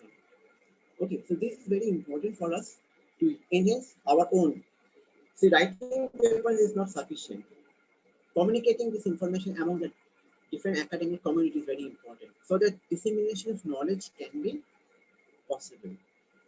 Now, if you are a researcher, a PhD scholar, an MPhil scholar, so you can also take the help of this Shotonga Indian thesis from InflipNet. I've given some information about this InflipNet only in commerce and management because I'm from commerce. That is why. So I have given some of the list. See the number of theses available. Okay, so number of theses available. That means very importantly, you are in the initial stage of MPhil or your initial stage of writing a PhD thesis. So you can take the help of this. Your guide, your mentor, your teacher will definitely guide you with this. But for the research article is totally different from the writing thesis. First you write some articles and then you can go for a thesis. Okay. And actually then you are used to with this, the way to write. Because it will vary from mentor to mentor, it will vary from the teacher to teacher. Now what happened? You are searching for a good number of papers in a different field. You can do one thing. Sometimes all the papers from all the reputed journals is not possible for us to access. What we can do, what I'm also doing, not always that it's possible for me to access the papers from Sage. So I can go to business and management, number of journals available, click on current issue, and then the number of the papers, articles published on the current issue is available. Click on the respective paper that is useful for me, then automatically I will get access to the abstract. So if I go to the abstract, if I find that the particular paper is relevant, then I can communicate some of my students who are right now in IITs and IIMs. I will inform them, please send me the paper. They send me the paper. Or from my institution, I am getting access to this Sage or any other journal database. So in that way, you can collect the number of papers relevant for you to undertake the research. Can I skip this literature review portion or I can continue? See, hello? Hello? You may continue, sir. Can I continue? Of course. Okay. Now see, second three part is very important. I'm trying to complete as soon as possible. If I am going to take literature review, I'm making first.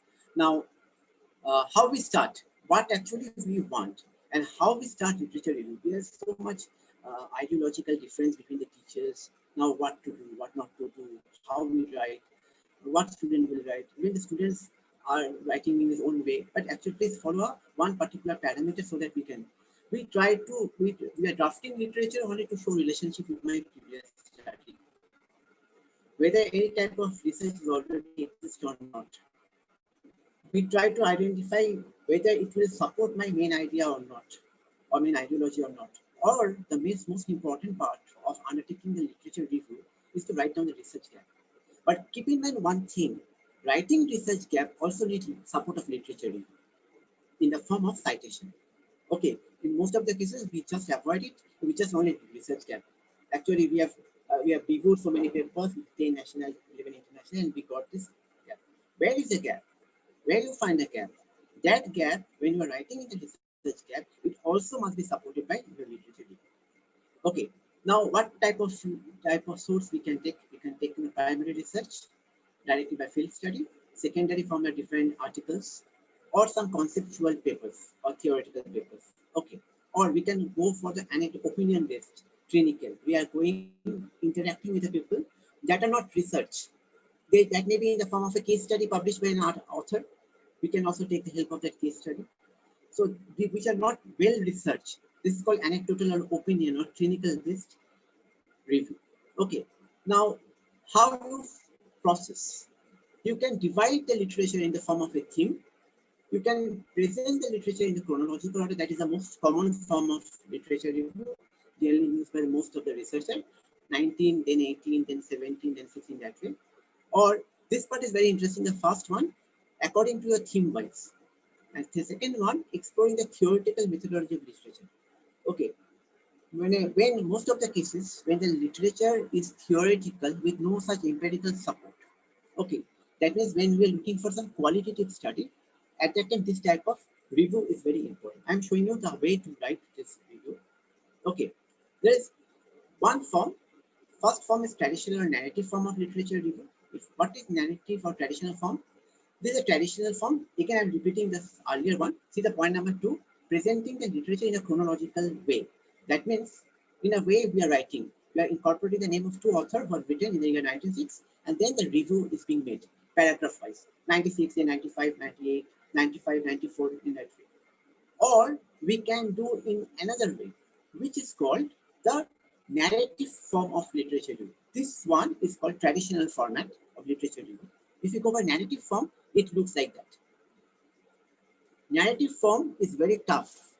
If you cannot manage the entire all type of review you have made earlier, narrative form of writing, see the points, the way the points have been incorporated is a narrative form of literature review. Supporting with the point, every point is being supported.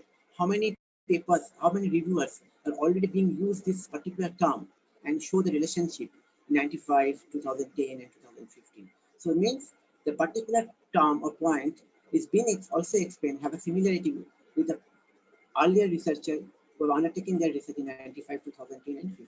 This is very important. Now, what is systematic literature review? This is a new form of literature review. We can also undertake if we do not have time to go for this type of. This one you can also extend. It's only a representative one, author and year, the purpose of the study, method of data that you have taken. Even you can also segregate number of sample size, the period of study, and then the findings. You can also add some additional column where under method you can also use some sample, then the period of study, area of study, and then findings. More detailing you can make, it will make your literature review more relevant. Now we can go for gray literature review. Now, which is gray literature review is very important. Most of the conference we have done and published in the form of a hard copy form. This conference is possibly not available to all. So this part is gray. Unpublished MPhil or PhD thesis is a gray literature review. Or I can directly know that some researcher is undertaking research in the field in maybe in the Midnapur or maybe in the Birbhum or Purulia, whatever it may be. I went to that particular person, I contacted person, I went there and I communicate with him and get direct information from the respective person. That is not available altogether. That is called gray literature. To search gray literature, I can give you a link. Open Gray is a very important Open Gray, where from you get all type of gray literature review in social science. Okay. Now coming to the next part, the way of writing reference. See, automatically different way of writing reference are there. It is not at all for me to write all type of reference. If you are following reference style for APA, that means it is for education, psychology, business, commerce, economics, and nursing. You can also follow modern language as well. So if you are following MLA style of writing, that means you are using for humanities, English literature, and religious study. You can also use Chicago style of writing, particularly for history, philosophy, fine arts, and anthropology. Or you can also use IEEE version for computer science engineering. So it depends on which type of, in which area you are undertaking research and what type of referencing style you are following. I'm giving an example of APA style in a very short possible manner. Okay, so that if you, my suggestion, at least if you're in a social science, assuming that all are in the social science, if you're in a social science, you draft your paper as per the APA format. Now, select your journal, check the journal guideline, draft your paper accordingly. Change your referencing style only. Citation, there is no need to change, but in case of referencing, you have to change your referencing. So you can, if you draft your paper APA format, you just only change the referencing. Automatically, it will take less time to complete it. I'm giving a simple example. I'm talking about the APA style, 6th edition, and coming to the point in a very short possible way. When you are writing the APA style, the rule is that You have to write down the last name, then the first name abbreviation. Like if I'm Dr. Shumanto, then I am writing Doctor, comma, then S, then full stop. Then in which year I have published a paper, then name of the paper. Okay. Then within the double quote, name of the journal should be in italic form, volume number and issue number, like 10th volume, issue number 6. You can write 10 in bracket 6. Okay, there is no need to write volume 10 in bracket issue number 6. You can just write 10 in bracket 6, bracket close. Automatically it indicates the volume number and issue number, comma, then page number. Now for page number, there are two formats of, if you're writing PP, that is page number, then automatically you have to use the same format throughout your paper, PP, all referencing. But if you're not writing PP, then only page number 60 to 70, 60-70. So this is the way you can follow, but uniformity is very important. In most of the cases, we just avoid it and we write our referencing in our own way. So this one is very important. Now I'm talking about the quotation. Okay. Now, when we are talking in the quotation, there are two types of quote is available in the referencing. When, say, for example, I'm writing a paper and I need a quotation from another. I'm telling you in this context, very important thing is the term paraphrasing. What is paraphrasing actually? Paraphrasing is a thing I can get the synopsis, the idea, main essence, what the earlier essence is being done in my own way. But in most of the cases, what happens, you know, that when we are writing a paper, it is my own experience that I have seen when my students are writing paper. So what happened? Start copying the entire thing. That is not paraphrasing. You have to keep the essence of the earlier research. Only you have to just change the language in your own way, but keeping in mind the sense. That is called paraphrasing. Paraphrasing is not plagiarism as per the new UGC guideline is concerned 2018. Okay. Now there are two types of quote, short quote and long quote.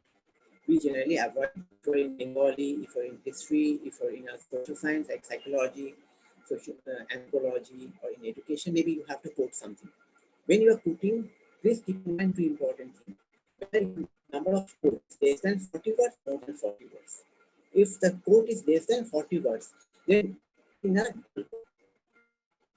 but if it is more than 40 words, then put it in a separate paragraph. Make the entire quote in italic without any quotation. Don't double quote. Okay. You put it in a separate paragraph, and at the end of the particular quotation, which is more than 40 words, on the right hand side, you just cite the name of the author and the year and the page number if possible. This is very important for longer quote. Now, if you are quoting from a book, okay, then what happened? Again, the same thing for the book. I'm just avoiding this one, the first one that I will talk about in this citation. Surname, first name, year, name of the textbook, which edition, Macro Education in India. If you refer the entire book, but if you refer only the particular page, please, comma, write on the page number. Now, if you're writing a particular journal article, same thing. If you're writing an article, the name of the article, title, the name of the journal in which volume and number. Now, it is for the October to March. Then you have to write in that way, October 10 to March 10. Then page number. If there are more than two authors, then write in that way. First author, then comma, then second author, comma, and. But now this and is replaced by only and. You cannot write E in the and. I have written only to show you that this and you cannot write right now if you are following AP style 6 edition. You have to write only and. Okay.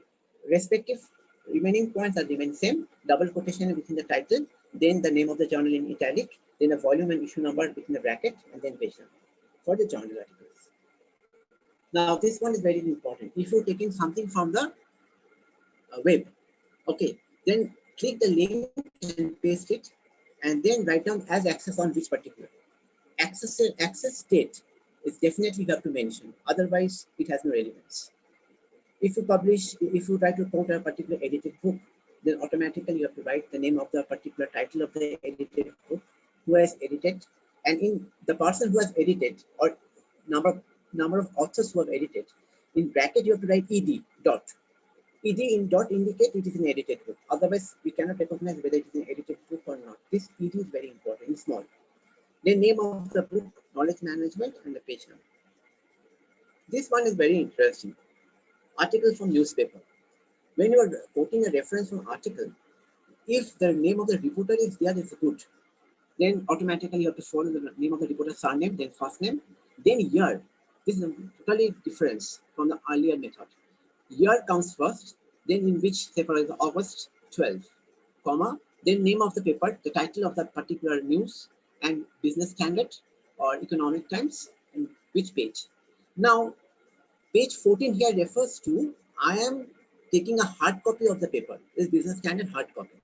But if you browse it from your mobile phone, then automatically it will come as a paragraph form. Then you have to write para 4, para 5, para 6, para 7 in that way. So there is a two different way. If the name of the reporter is not there, automatically the title of the news will come first. Then Business Standard, which para, and then entire thing of year and month will come later. Okay. Then year month will come after last. Okay. So if the name of the reporter is not mentioned. So there are two important things. If you're taking from the hard copy of the newspaper, it will write 14, which page 14 or 16. If you're taking it from the mobile phone, automatically it is coming in the paragraph form, so you write the paragraph. And then if the name of the reporter is not there, then the title of the news will come first, like giving confidence to the whistleblower. The G will come first, and the entire thing, the year, month, and the day will come later. Okay. Now, I am trying to give you an example of IBID and offset. Sometimes in the paper, when I'm writing paper, automatically I'm using this term IBID and offset very frequently. And when I'm using IBID and when I'm using offset, I'm giving you a very simple example. This is generally used for a footnote. In every page, you are writing this particular footnote. So in case of footnote, the IBID and offset is very much applicable. Like say, for example, number one, I've taken this particular research paper and I have used it. Now in the next paragraph, when I'm writing, I'm also using the same paper and from page 70 on. So I'm writing only IBID dot comma 70. It means I am quoting the earlier research paper from the entire research paper ranging from 62 to 74. I'm using only 70. Now coming to the when I'm using offsite. Say for example, on the third paragraph, I'm using this person, the value C 2005, and in the paragraph I'm using Jamali D 2008. Now in the next paragraph, when I start writing the paragraph, I try to quote the value once again. That is the third. So how I write in the footnote in the same page. So I have to write the last name of the person, value, comma, in italic form offsite. Offsite automatically indicate just earlier than the earlier research paper. I have considered earlier means the third and the page number 201. So automatically it means automatically. I mean just earlier. Okay. Or value means offsite means anything that I have consulted earlier. It may be a 2-3 paragraph ago or from the very first paragraph. The paper I have cited, I try to use it. If I'm using at any point of time, I can use offsite. But if I'm using only from the last paragraph only, then I have to use this IBID. So this is an important example if you are using footnote. So IBID and offsite. Now coming to text, citation. Because I am telling you that in a narrative form of literature review, citation becomes very important. If we cite, then automatically we have to keep a repository of which paper I have cited and along with the reference in a separate Word file.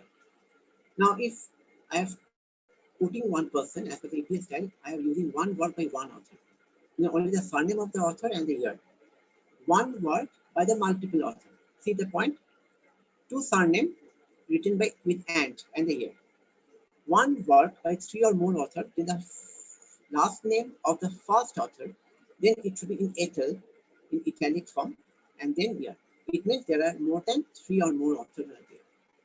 This is for citation when you are using narrative form of literature review. If you have 3, 4, or 5 authors, if a work has 3, 4, and 5 authors, then cite all authors first. If you have 4 and 5 authors, then you have to cite all authors for the first time in your paragraph. And then from this, then include the last name of the first author and write etal. That is, for the first time, if you have 4 authors and more than 4 authors, 5 or 6 authors, for particular for science paper, these are 4 or 5 authors or 6 authors. Even in the international papers and papers research journal, in commerce and management or education, whatever it may be, there are 4 or 5 authors jointly written a paper. So if there are more than 4 or 5 authors or 6 authors, for the first time in the citation, you have to write the name of all authors, and then last name of the first author and then etal. Then if you have 6 and 7 authors, then not possible for you to write all them. So at that time, last name of the first author and followed by etal, wherever you are writing. But name of all the authors must be given in the reference. 2 or more work by different authors in one citation. When I'm writing the narrative form of literature, what happened, you find out that the particular relationship, people say, for example, relationship with the migrant people and their income level is being find out the positive relationship by 2 authors. One is X in 1980 and one by Y in 2010. So you have to refer 2 authors. So 2 or more work by different authors in one citation.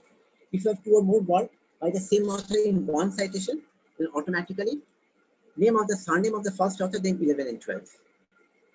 2 or more work published in the same year by the same author. Say for example, I published 2 papers in the same year, and I try to use self-citation of my paper in my new paper. Automatically what I will write, 2000 Datta, 2020A, 2020B. That means I have published 2 papers. Now I am using this both the paper for writing my another new paper. Okay. Now for the last name there is some contradiction or confusion. Authors with the name, same last name, Rao, Mukherjee, Datta, separate. Surname becomes they automatically use the first initial with the last name, like V Rao, MK Rao, in that. Okay. Now this part is very important. Citing a secondary source. Okay. Secondary source means, say I'm searching for this particular paper written by Fawcett, but I am not getting it. I got a paper written by Pollitt and Beck in 2008, where they refer the Fawcett. That is, the initial original article was written by Fawcett. I got the information of the Fawcett paper from Pollitt and Beck. Now I don't have this original paper. I try to use Pollitt to cite Fawcett. Then how to write? I have to write the name of the original author, and then in bracket write down as cited in Pollitt and Beck. That is, actually you have used Pollitt and Beck 2008 in order to cite Fawcett. This one is very, very important. That where from you have taken. Most of the cases we try to avoid this Pollitt and Beck and we just write Fawcett. That means I have to consult the original paper. Actually not possible for us to collect the paper always. So automatically I can use in that way. Now coming to the last part of this plagiarism. This part is very important. Why we need to understand plagiarism? Is it very much important for us? Yes, it is very much important for us to justify the ethical norms. Norms which is very important right now on the part of the institution as well as for when I am using an article, I am writing a paper or an article. If I am publishing offline, you assume that what happened in most of the cases, I publish a paper here. Say for example, I present a paper in the Sri Shikshayatam College. Now I think about, no, I am trying to present this paper in another college. I'll just change the title of the paper. Keep everything same. That is, I am indirectly or directly, intentionally or unintentionally, I am falling in the category of the plagiarism. Okay. So that means to be ethical, we have to understand the ethics part of the research. We have to understand the plagiarism. Nothing else. I have nothing to say. But actually, UGC has written a definition, an act of academic dishonesty. Sometimes I cannot say this time academic dishonesty because say I'm writing something which has some similarity line with some, because I have read something in my 10 years ago. Now I'm writing when it strikes my mind and I'm start writing. But machine or something like that, they cannot understand. So academic dishonesty means intentionally academic dishonesty. I think is my own opinion, not written anywhere. I think it is my own opinion. Now, what is plagiarism type, very short, I'm just trying to complete it. What by what copying? You are copying. Okay. You are using a particular unique term used by some other researcher. Say, for example, a research is being undertaken in your college. You came across this particular term. Now you are using this term in your own paper, claiming that that particular term you are using for the first time. Okay. So this is also a plagiarism. This is a type of nature of plagiarism. Paraphrasing of the research. You are paraphrase. It is allowed. As per the UGC guideline 2018, paraphrasing is allowed. But to what extent? Are you keeping the same essence of the earlier researcher? Are you acknowledging the researcher? Are you acknowledging your co-author? All those things are a part of this paraphrasing. Sometimes false citation. You are like faucet I have shown you. You are not taking the original article, you have written some ABCD name. Okay, this is a false citation. Sometimes to fabricate your data, you have collected sample of 150. Now your teacher is demanding 150 samples nahi hoga. So you try to complete by 300 sample. So you just double it. False data. Unacknowledged multiple submission. You are submitting the same paper in a conference. You are submitting the same paper in a national seminar. You are submitting the same paper in a journal. Okay. Unacknowledging the multiple submission.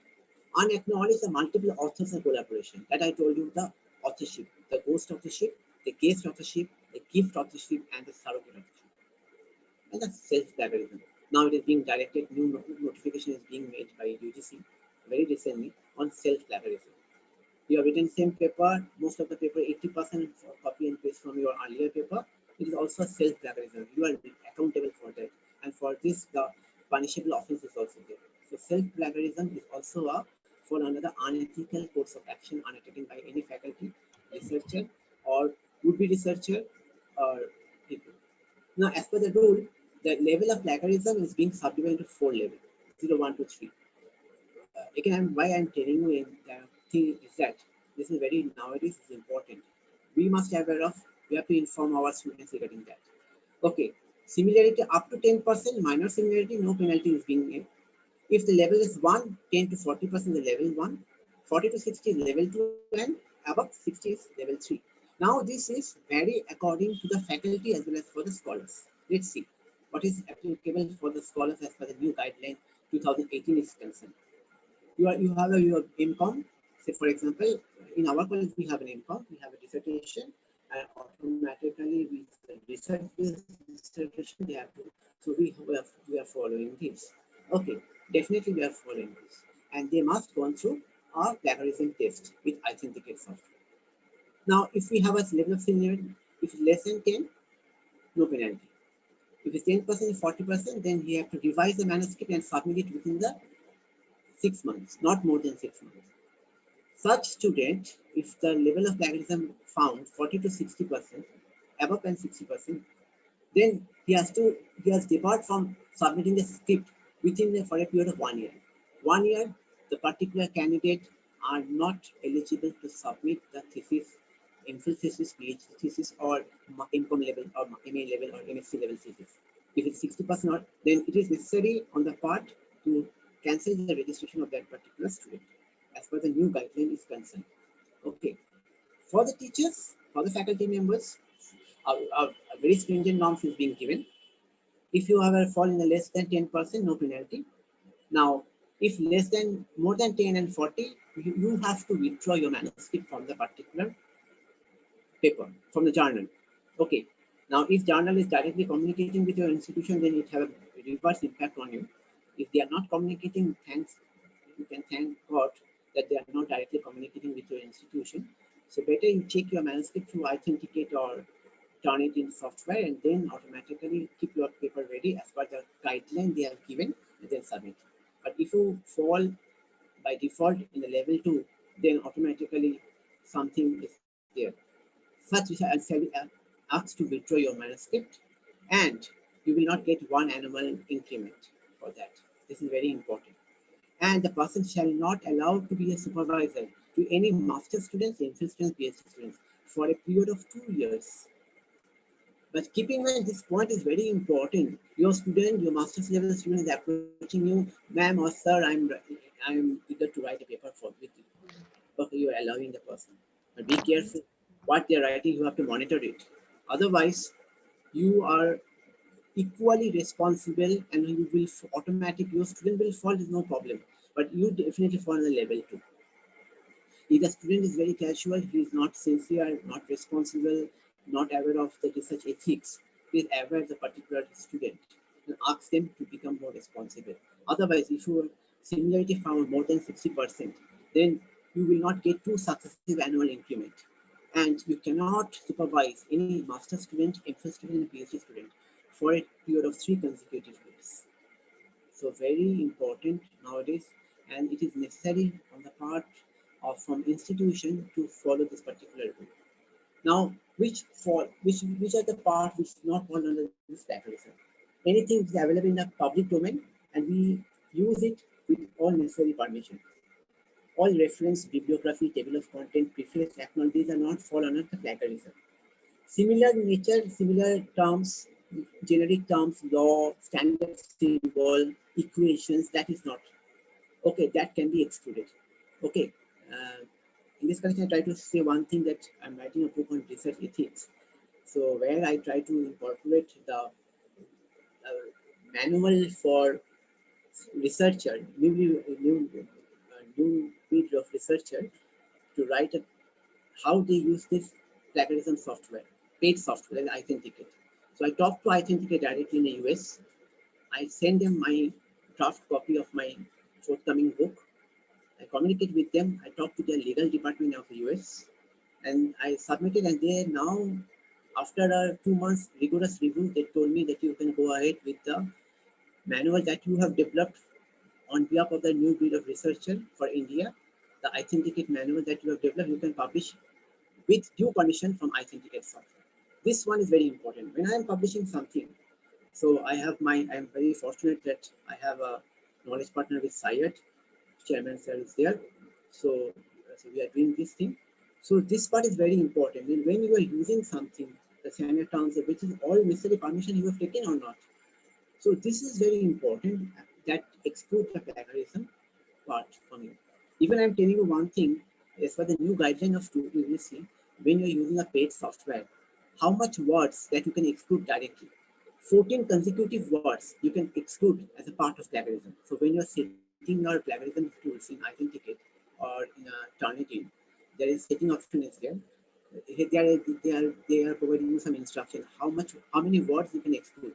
You have to write 14 as per the UGC guideline 2018 is concerned. Now UGC has given another new dimension. Every institution where the research is going on, maybe master's level, MPhil level, PhD level, or whatever it may be. And now if we going through the new education policy and undergraduate with research, automatically this is very important.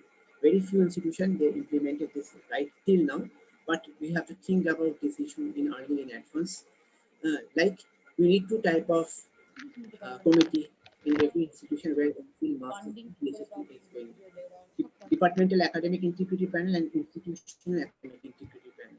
In a Departmental Academic Integrity Panel, HOD of the department is considered to be the chairman. 1 senior professor is necessary appointed for 2 years term from outside, and one of the person who is well known with the plagiarism tool use, Authenticate or Turnitin. That is very important. And these 2 persons, that is the HOD from HOD will appoint a senior professor from outside institution and 1 plagiarism expert outside. They are appointed only for a period of 2 years, subject to change. But HOD will remain constant.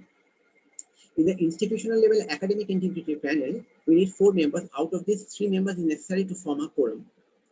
1 is a chairman, it may be a provisor, dean, or the head of the department. 1 is a senior professor. 1 is a member from outside, and one member from outside and 1 senior professor from the department. And 4th is the 1 person, technical expert person in the field of using this plagiarism software. So this DAIP and IAIP is very important nowadays. So if your institution having master's program, if your institution is thinking about a research-based institution or going ahead with that, if you are in a university, please develop these 2 different panel of experts, DAIP and IAIP, in your institution for academic enhancement and engagement. Okay, thank you for thanks all for sharing my own view regarding this. If you have any question, you can ask.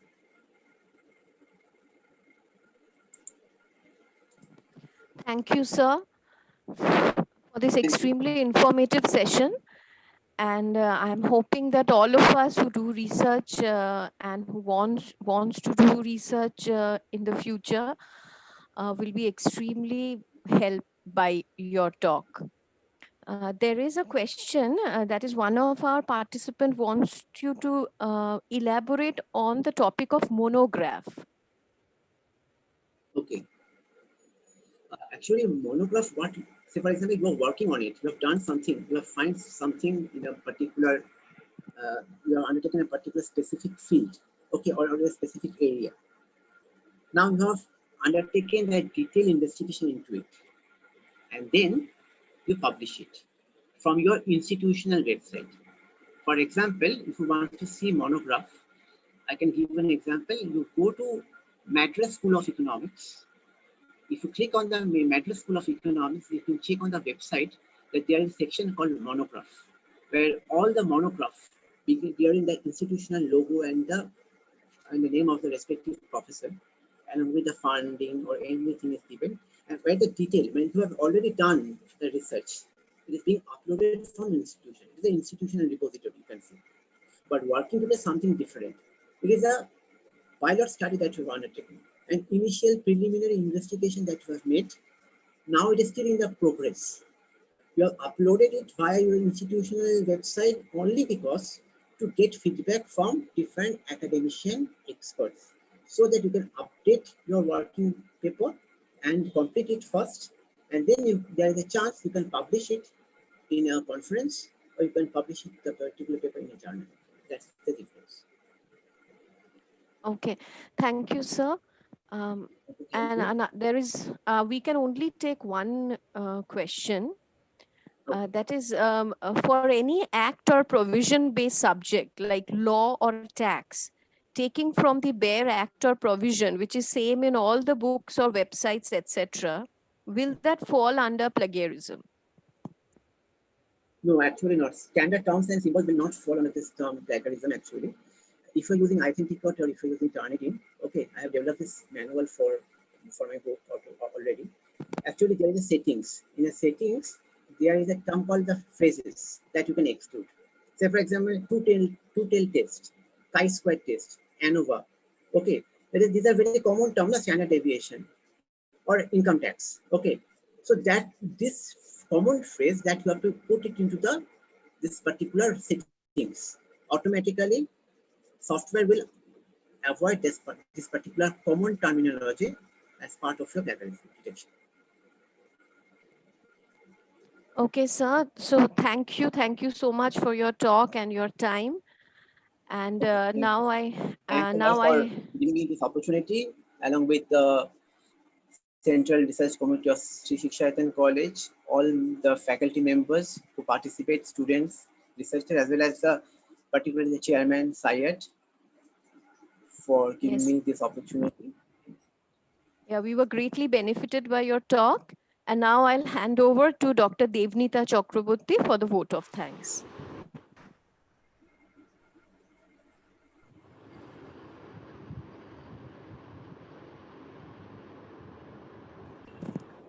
Sir, is it possible to share the PPT with all of us? Yeah, I will share some part because some part is from my book as well. So I will definitely share most of the part. Okay, but keeping some modification. Okay, sir. Thank you, sir. Okay, I will share. Thank you, Agnita. We are at the end of our one-day national level webinar on education and research. It's been a very informative session today, a session of in-depth discussions and deep deliberations. On behalf of the Central Research Committee of Sri Shiksha College, it gives me great pleasure to thank the South Asian Institute for Advanced Research and Development for collaborating with us to make this event possible. We are grateful to the chairman of SIAD, Mr. Vishwadit Roy Choudhury, for his generous help and his continued association with us. Special thanks are, of course, due to our three speakers who have enlightened us today. Professor Upendra Choudhury, Dr. Aurobindo Bhandari, and Dr. Shumanta Dotto. Thank you very much for providing us with new directions into the means, modes, and methods for conducting scholarly research. We are very grateful to our respected management and our principal. They are our abiding anchors for all kinds of support in making any event possible in the first place. Our thanks to the entire team of teachers and support staff who have made this event possible. And finally, our thanks to all participants who have joined us today. Thank you for bearing patiently with our technical glitches. As you know, it's part of the new normal. We hope to see you all in person in better times. Till that time, stay well, stay safe. Thank you.